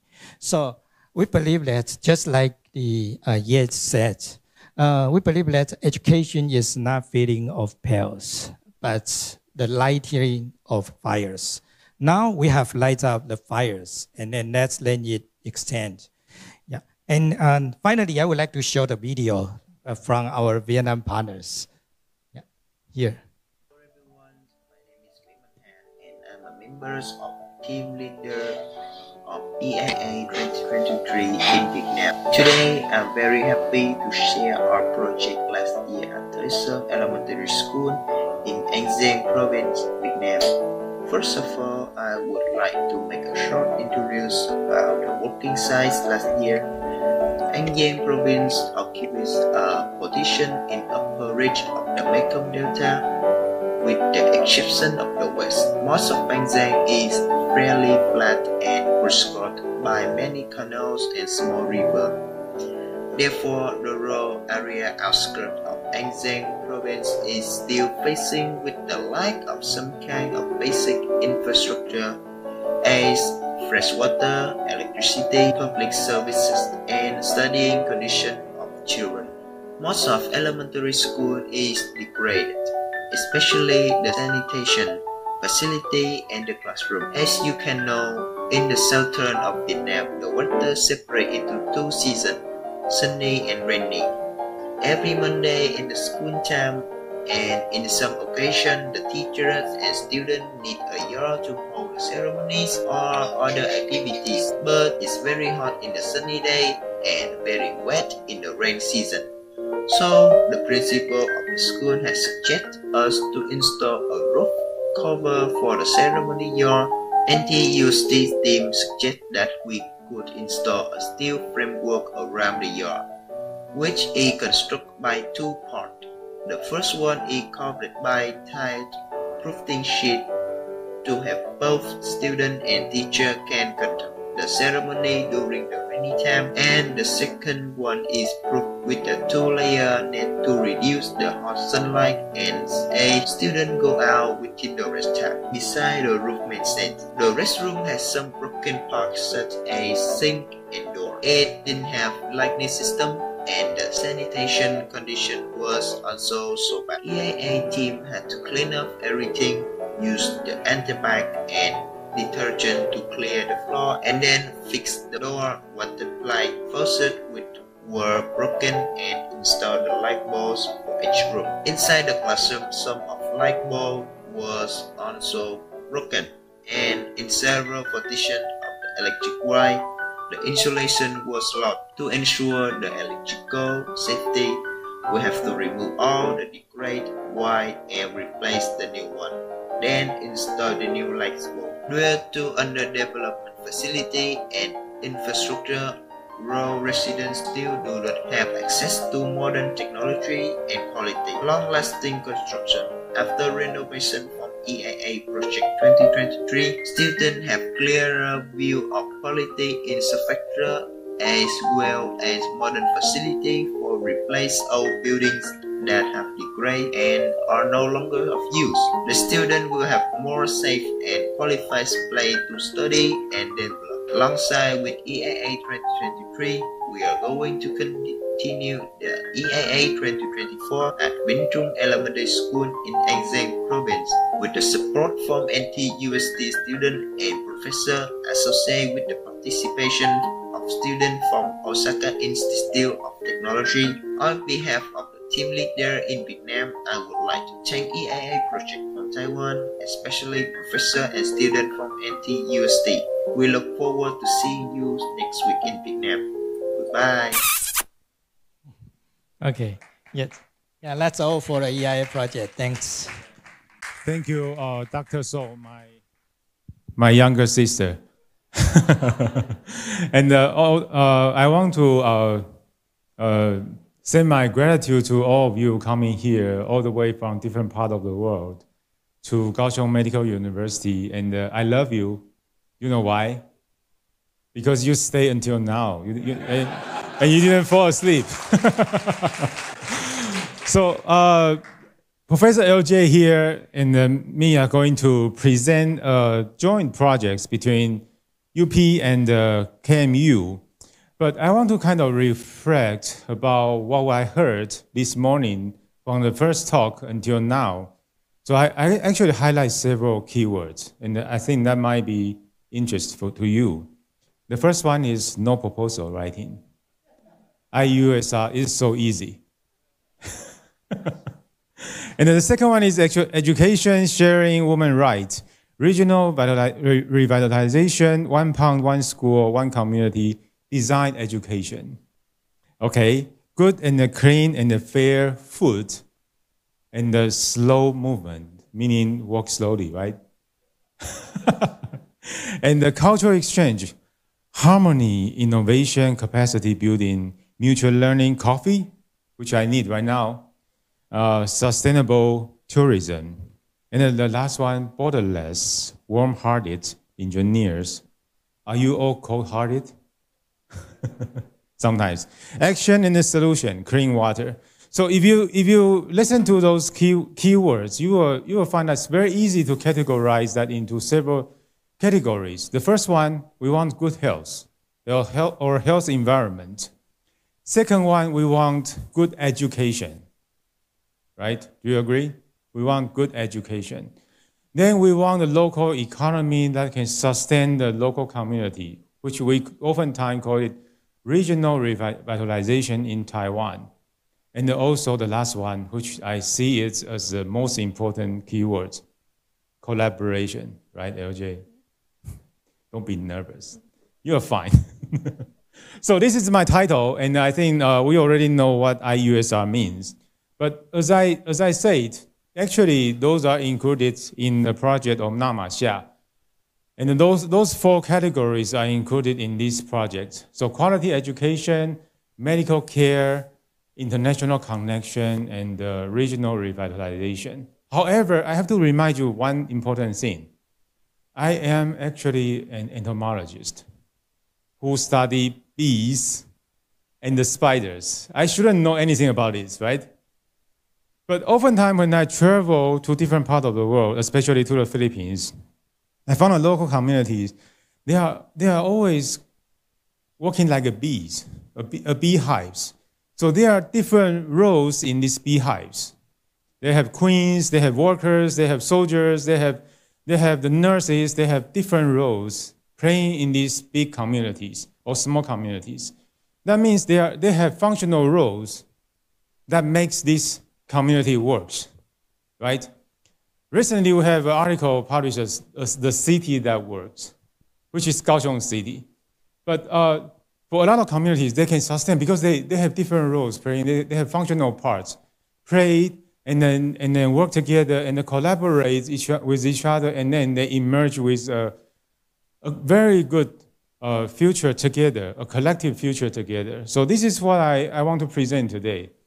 And it applies to KMU and the Namasha, and then it also applies to Kaohsiung City and the UP system here. So later on, I think LJ will present something about what she observed from her own site, from the Filipino site. But now I'm going to start from Namasha. So Namasha is actually not too far away from us. It's only 100-something kilometers. If you drive, it takes about 2.5 hours to reach there, which is longer than I take an airplane to fly to Manila. Okay, as Dr. Wu said this morning, 90 minutes. And it's famous on three things. The first one is natural disaster, typhoons and landslides and a lot of flooding. The second one is tourism, especially ecotourism. The third one is agriculture. They heavily rely on local agriculture to survive or to live. All right, these are the three things in Namasha. So the first step we started this project is actually only using our ears. So indeed, IUSR is so easy. You only use your ears.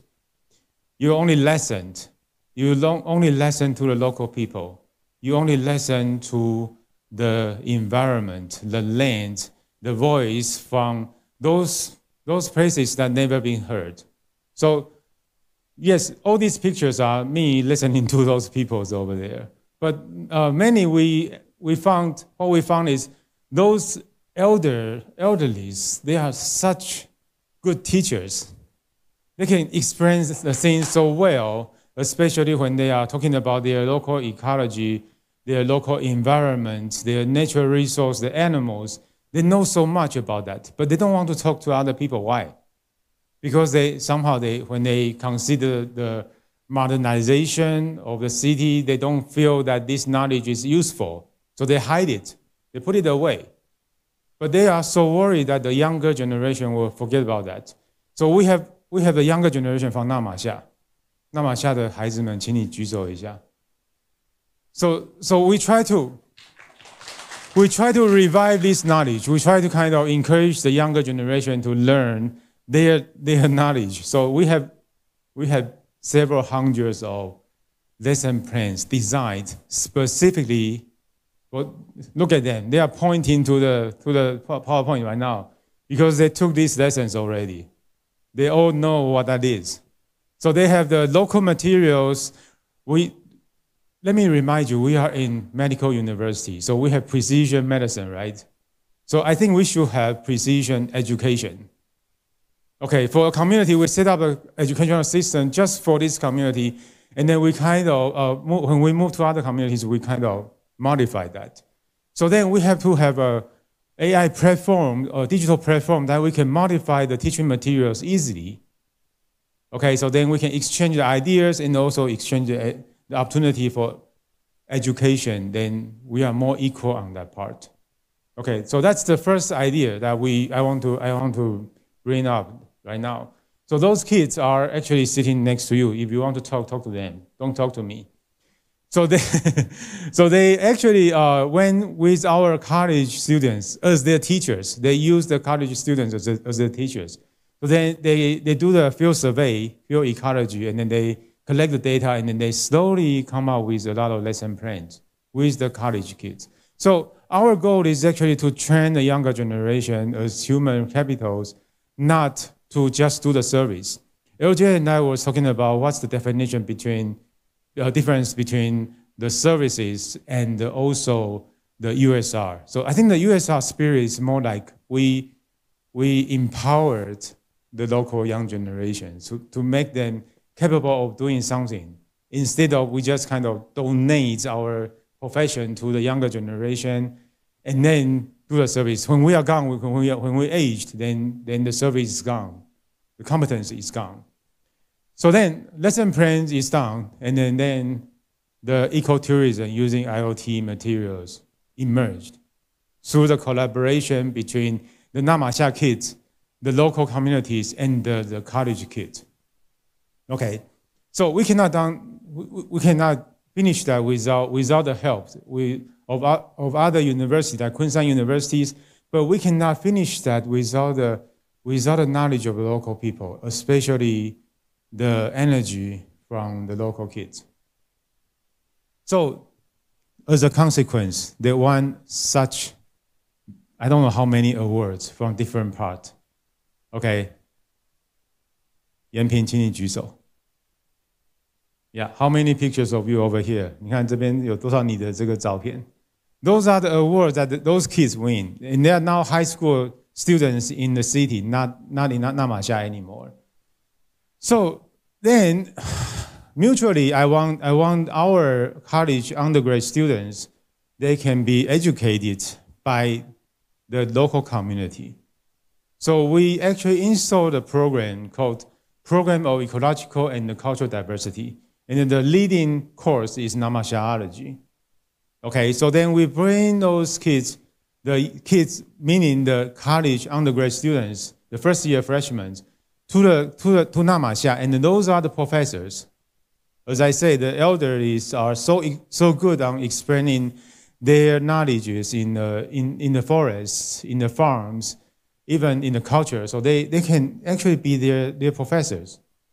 So then again, from the classroom, we move to the forest, we move to understanding their culture, and then eventually the college undergraduate students are educated and exercise what they can learn from the local community. So then they came up with this idea. This is just one example, the Stainless B project, the conservation plans. Let me repeat that again, the conservation plans of native pollinators. So I wouldn't say more about this, because if you want to know the details, there is a CEO over there sitting there, Li Bingheng. He is trying to produce these kind of products, the propolis, Fengjiao. That small bottle actually is sold by 2,000 Taiwanese dollars. Okay, and these stainless bees, they have a lot of productivity on these kind of materials. But nobody knows that until we look into the possibility, because we thought those native pollinators are going to extinct pretty soon because we only have few colonies. But when we turn around, go see Philippines, they have hundreds of them in each apiary. So that's a surprising observation. And then later on, I will see what we learn from them. So we are moving from plans, as I said 2 times already, we are moving from plans to actions. that we protect the local pollinators to protect the local economy. Okay, that's the principle. We protect the natural resource to protect the local economy. So we are moving from the local conservation plans all the way up to the national scale, that we are going to take care of these pollinators that natively occurs in Taiwan and the Philippines. And then we are trying to make it the startup business. So as I say, Bing Heng, when he was young, he was like a slave of me and working like crazy in Namasha, but now he's running his own company. So this is his company. Then the member of this company actually involved Filipino students, Irene, Bing Heng itself, and then also some of the Namasha younger generations. And those are the students over there when they are still in junior high school. So we are moving from the plan, just the thought, to the actions. So then we started bee farming using the native bees, and then we commercialize that. Now we are trying to kind of develop some products that can actually help the local economy in a very sustainable way. Okay, so what we learned from this? If I didn't go to Philippines, I don't know how to do seedless bee farming. This is the knowledge that we learned from our UP partners in Los Baños, that they actually have a bee program, so they actually conduct a lot of bee training for us. Our bee farms, we only have like 3 or 4 colonies, but they have hundreds. So that's a very good practice. So then we kind of try to disseminate these kind of ideas to different international partners. And I'm going to have my talk to pretty soon. Because this was kind of gained attention from different universities in the Philippines. And they came and they visit Namasha. And our younger generation in Namasha actually become a very good interpreters for these local knowledge to those international friends. So our principle is quite easy. You want to have social impacts, then you have to find out the effective way to come up with solutions. But this is based on the knowledgeable and the experienced local leaders with the competence that they can actually identify the local opportunities, local knowledges, and then try to convert that into the economical activities. And then those are the human capitals for the region. So without the boundary. So then that's actually the origin of IUSR, which is what we are talking about today. Okay, partnership for the goal, not for the gold, right? 不是金子，不是钱，是我们的目标。So then we have this project called Project Labite, and I think UPOU actually, they rebrand the activity called Labite, and then now it's part of the IUSR project. So I'm going to hand my talk to LJ. Thank you. Are you still nervous? No, I'm not nervous. Just a disclaimer, I'm not nervous. Okay, so adding to the talk that has already been conducted by Dr. Su, today my discussion aims to highlight the case of the University of the Philippines Open University, its experiences in university social responsibility, and how this introduction of the concept of USR actually impacted our public service initiatives. So before anything else, this was already introduced a while ago, but it's part of my slides, so I'll just go with it. So allow me to introduce the University of the Philippines. UP is the sole national university in the Philippines. It is by design oriented towards the fulfillment of public service. So across the Philippines, UP has 8 constituent universities, 1 autonomous college, and 17 campuses. And even if we examine its charter, we can actually see that UP is mandated to lead as a public service university, providing community, public, and volunteer service, as well as technical assistance to the government, private sector, and civil society. And to further that, even indicated in the rights and responsibilities of the charter, it says that we are to fulfill social responsibility, wherein the institution highlights its commitment to serve the Filipino nation and humanity and relate its activities to the needs of Filipino people and their aspirations for social progress and transformation, and provide venues for student volunteerism. And even just this May 14, 2024, the university took further strides in expressing its commitment to public service through the launching of the new UP motto, which was previously Honor and Excellence. It now includes service. So honor and excellence in the service of the nation. Now, personally, as a student that turned into a teacher in this institution, I can attest to how social responsibility is really, to some extent, embedded within the DNA of the university. This is a culture cultivated within the university through factors such as, but not limited to, service-oriented instruction and administration, visibly diverse socioeconomic realities present among the student population, its focus on exposure and immersion in teaching and learning methodologies, and also the student organization and their activities and influence. And this, how do we operationalize all of this? Well, there is this so-called intersection of the instruction, research, and public service. So in the case of the University of the Philippines Open University, we ensure to locate the intersections among these three functions to ensure a holism in our approach, because it's extremely difficult to focus on three different things. So for this reason, we formulated this framework wherein all these functions are aligned. So this is the public service and research thrusts of UPOU. Towards the leftmost of your screen, you can see the sustainability challenges, and then it will be addressed through transformative management and development towards the goal of sustainability. Looking at the transformative management and development, you can see that this is in multiple levels. We have individual, local, national, regional, and global level of addressing these issues towards the goal of sustainable communities, which includes healthy ecosystems, economic viability, and social equity.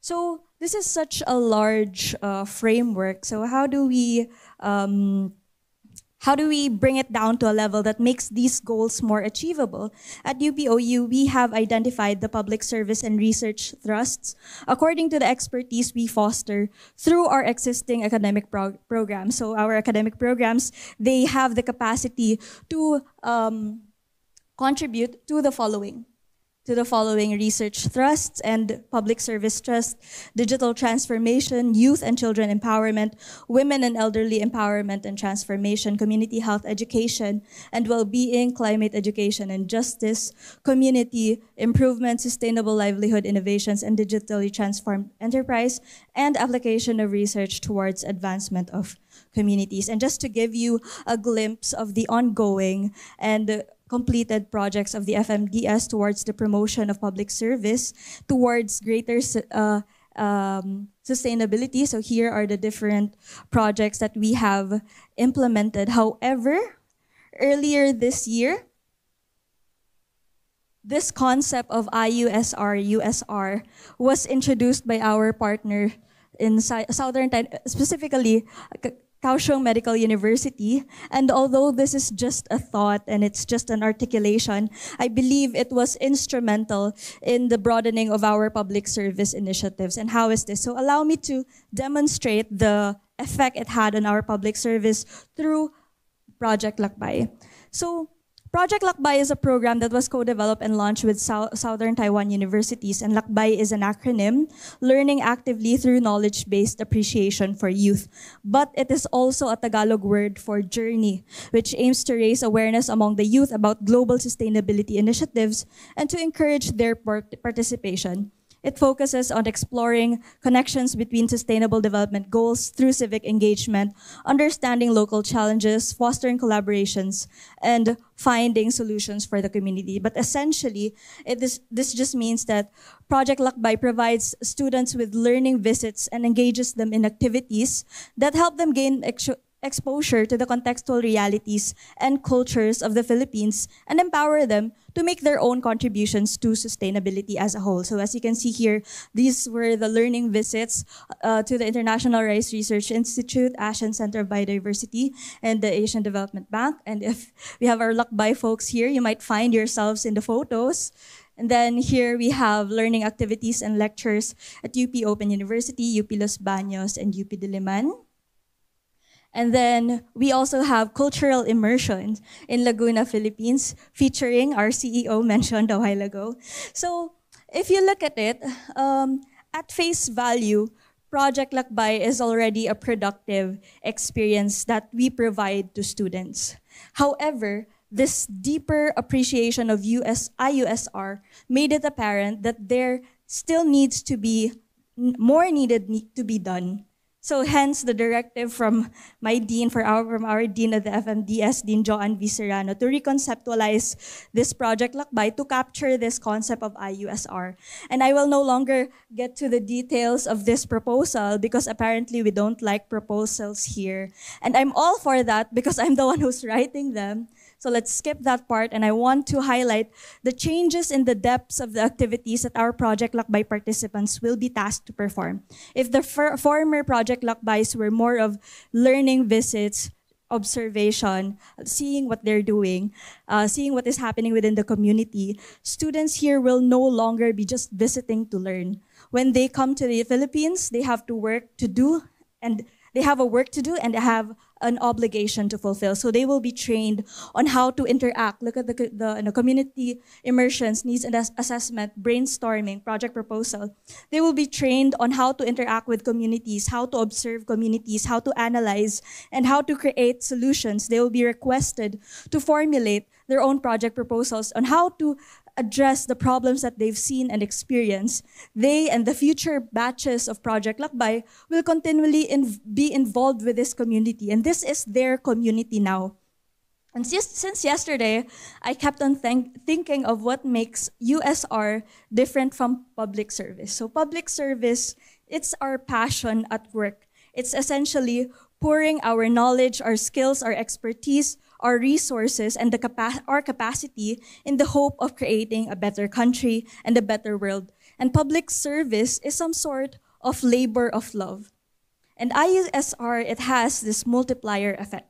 So I love my country, I love my people, I want to help my people, and I want you to have the same burning passion for service as well. So it's a mission to open eyes, it wants to deconstruct apathy, it wants to inspire empathy, to collaborate, to force everyone to work towards the same goal. So let's make a better world together, because imagine what we can do when we are all passionate towards the same goal.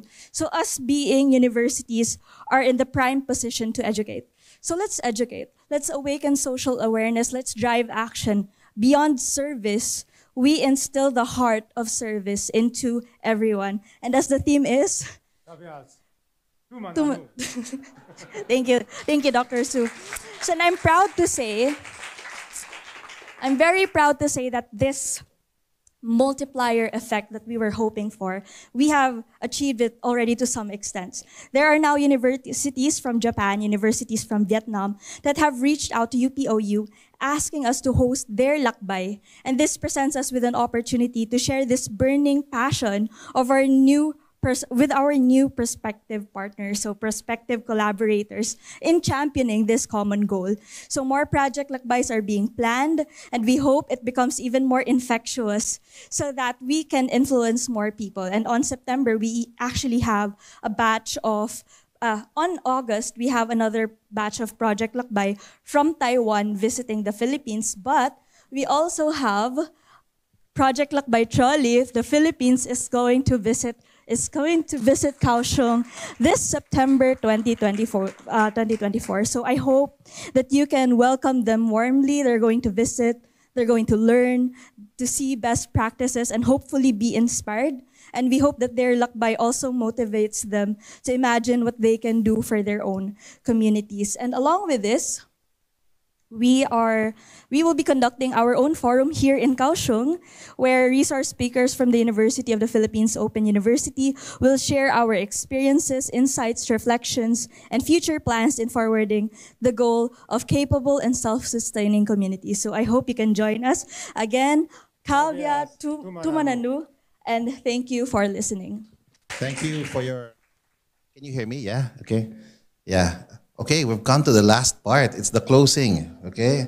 Let's give a big hand to all of ourselves for staying here and being with us, okay? So my name is Ranjit Rai. I'm here really as a representative of the top management of the University of the Philippines. You've been hearing University of the Philippines, a lot here.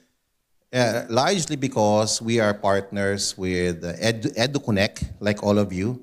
And of course, we're also very big on public service. The term we use in our university is public service. But really, today, we learned that public service, at least the brand of public service that's being used in Taiwan, is USR, University Social Responsibility. But whatever term you use, we're enriching how we practice.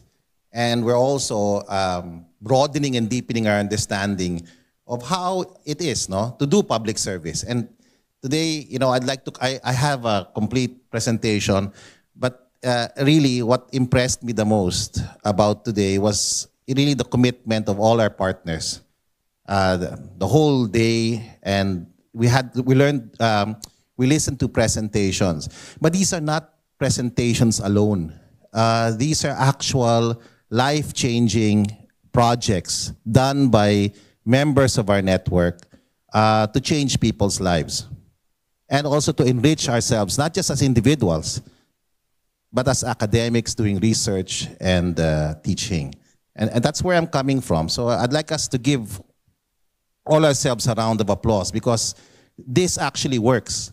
University social responsibility actually works. So I'd like to thank, this is the most important. The first two slides, I believe, are the most important for my presentation. First, I'd like to thank the organizers, President Yu, who I met last night, his team, Dr. Sun, and all those who are part of the network who are here today from Japan, from Malaysia, from Thailand. It's incredible just to listen to all your stories. It's important to note, I was not supposed to be here, okay? Somebody else was supposed to be here who was so engrossed in the network. So for me, it's congratulations because I learned a lot. I actually learned a lot from the experience. And so I'd like to congratulate the network. Excellent, excellent conference organized today. All the volunteers, congratulations, okay? And also congratulations to all the presenters for all the reasons I already said earlier, okay? But, I can't start my presentation and I know you all want to go home. So don't worry, okay? This is only, according to the organizer, because of the time constraints, minus 5 minutes for me. So, okay, I only have 10 minutes, okay? So I can't start this talk without thanking, Dr. Wu. Can we give him a big hand?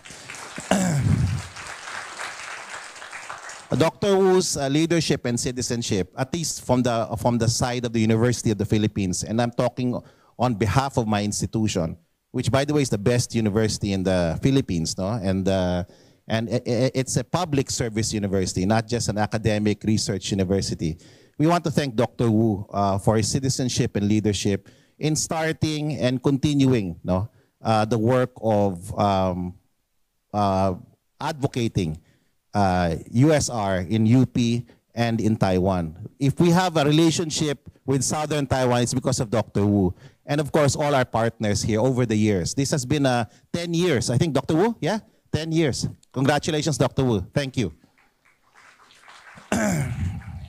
And, while I was making this, I learned 4 things from all of you because I'm not embedded in this particular discourse. So I learned 4 things. Number 1, and they're listed down here, camaraderie, community, collaboration, bayanihan. I'd like to talk about camaraderie. The first thing I learned today was that what we do as individuals, as citizens, not just of our own countries, but our own regions, no? Our global citizens, is that what we do is more important than anything government does. That's the first thing. And especially if we're all focused on, working together along SDG, achieving SDG for all of us, because it's a global concern.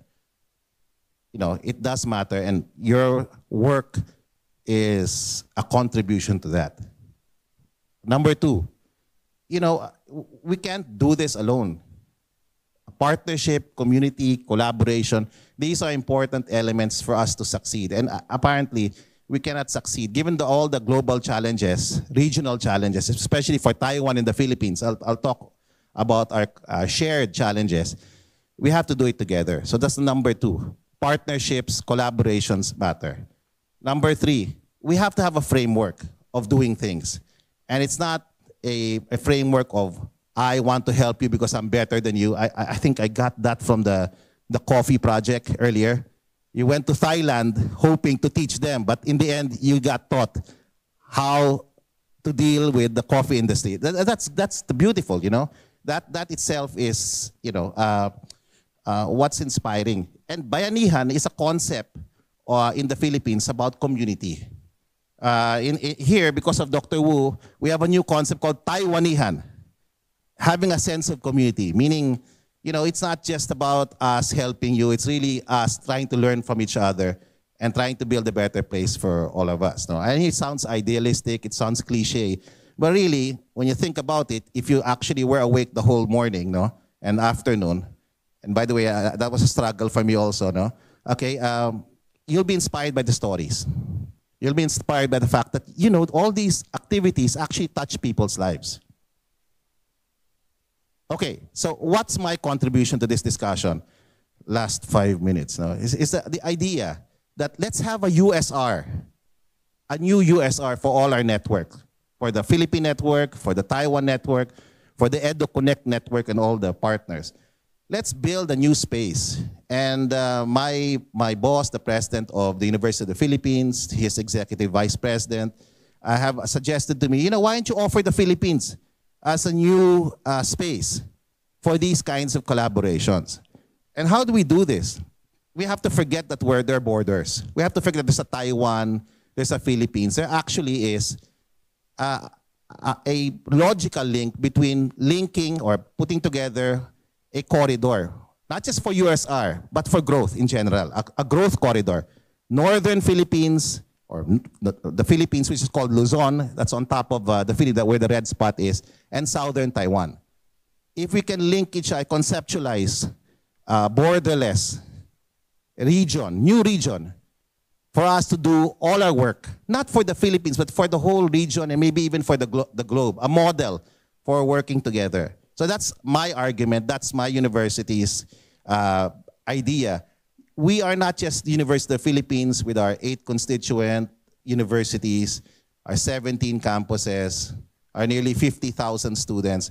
We are actually a network of 61 large universities around the country. We're the hub, they're the spokes. We're here to contribute to this network. EduConnect, I hear, is also a very big network.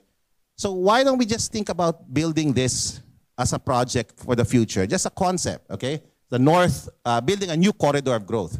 Luzon, not economic, but growth corridor. And I mean growth in a broad sense, cultural, political, economic, social.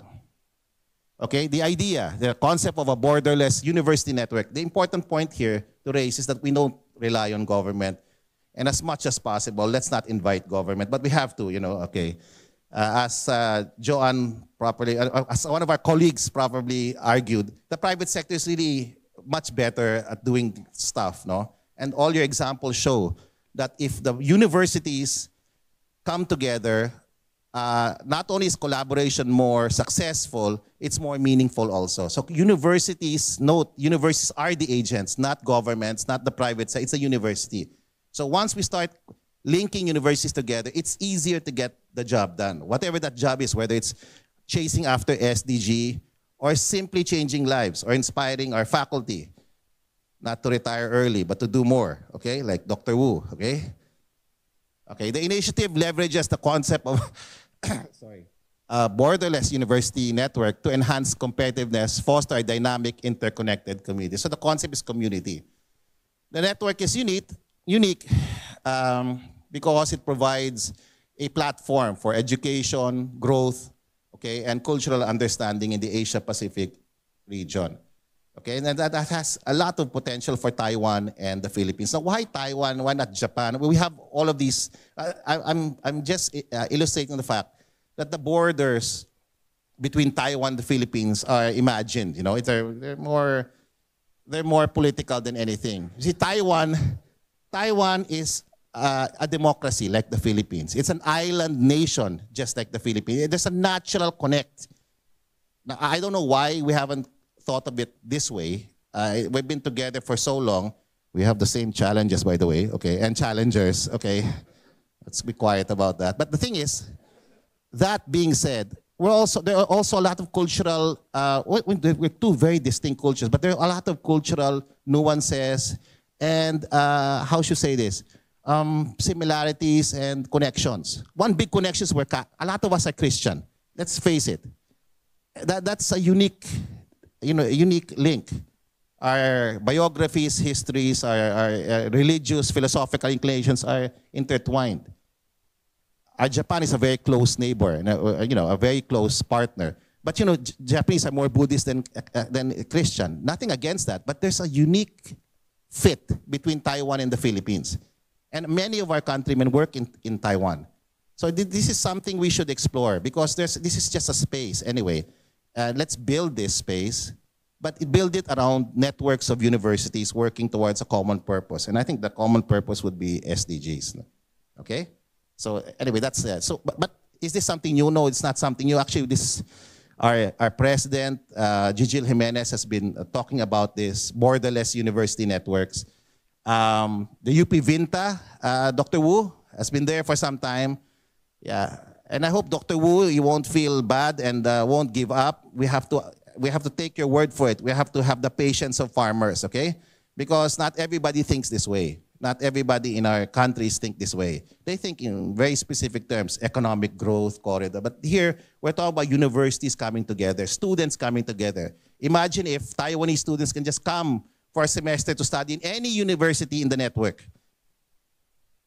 Of course, yeah, that's something. Yeah? You see, the more we integrate culturally and provide a model for that kind of integration, whether as long as it's not political or permanent, you provide a model for the world for cultural understanding, and that's the way to go. Okay, in an era where there's so many challenges and problems, no, it's incumbent on us to find ways to work as a community. Okay, nothing new about this. So the network. So that's the idea. Who makes up the network? It's just really universities. Yes, we can include local governments from Taiwan and from southern Taiwan and maybe cooperative local governments from the Philippines and maybe other partners, but it's largely universities, okay? So what are the objectives? Again, is to establish a borderless university network. I'm suggesting this on behalf of my boss, who's not here, saying, can we make this a USR project? Can we make this a reality? Okay, Dr. Wu and our partners here.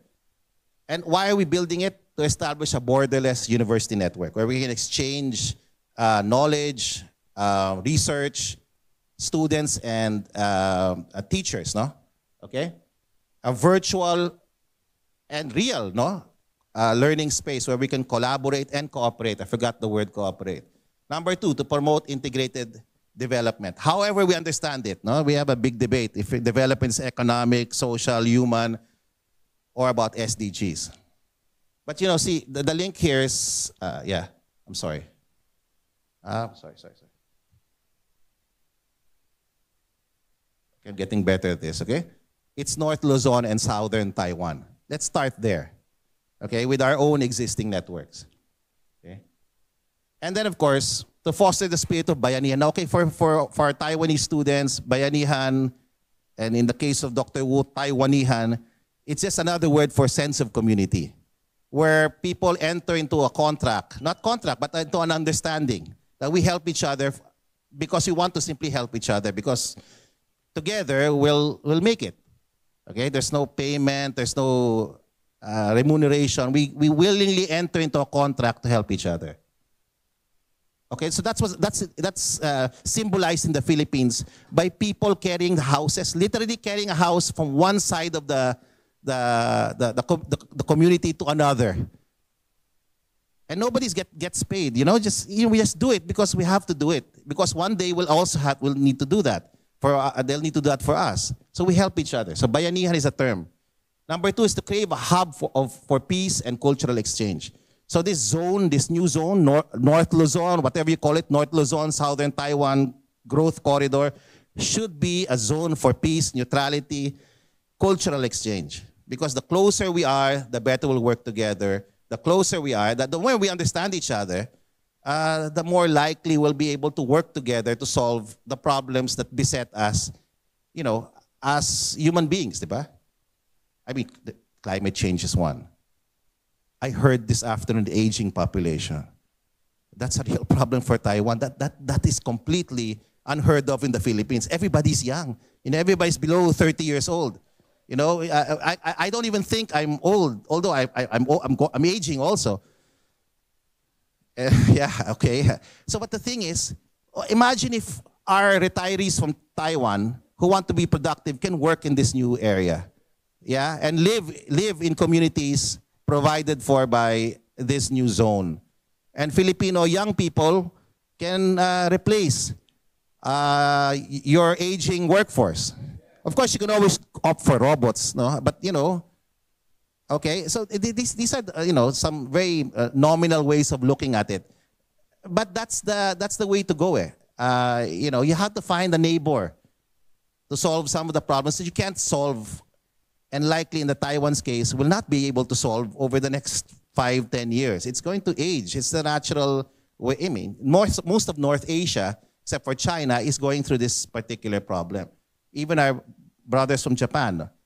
I mean, at some level, it's going to be very expensive for the state to sustain Dr. Wu. So maybe it will be better if he retires in North Luzon, right? Dr. Wu, I mean, it's just logical. But we don't think in those terms. We always think in terms of our country, our jurisdiction. These are imagined, borders. So we suggest a borderless.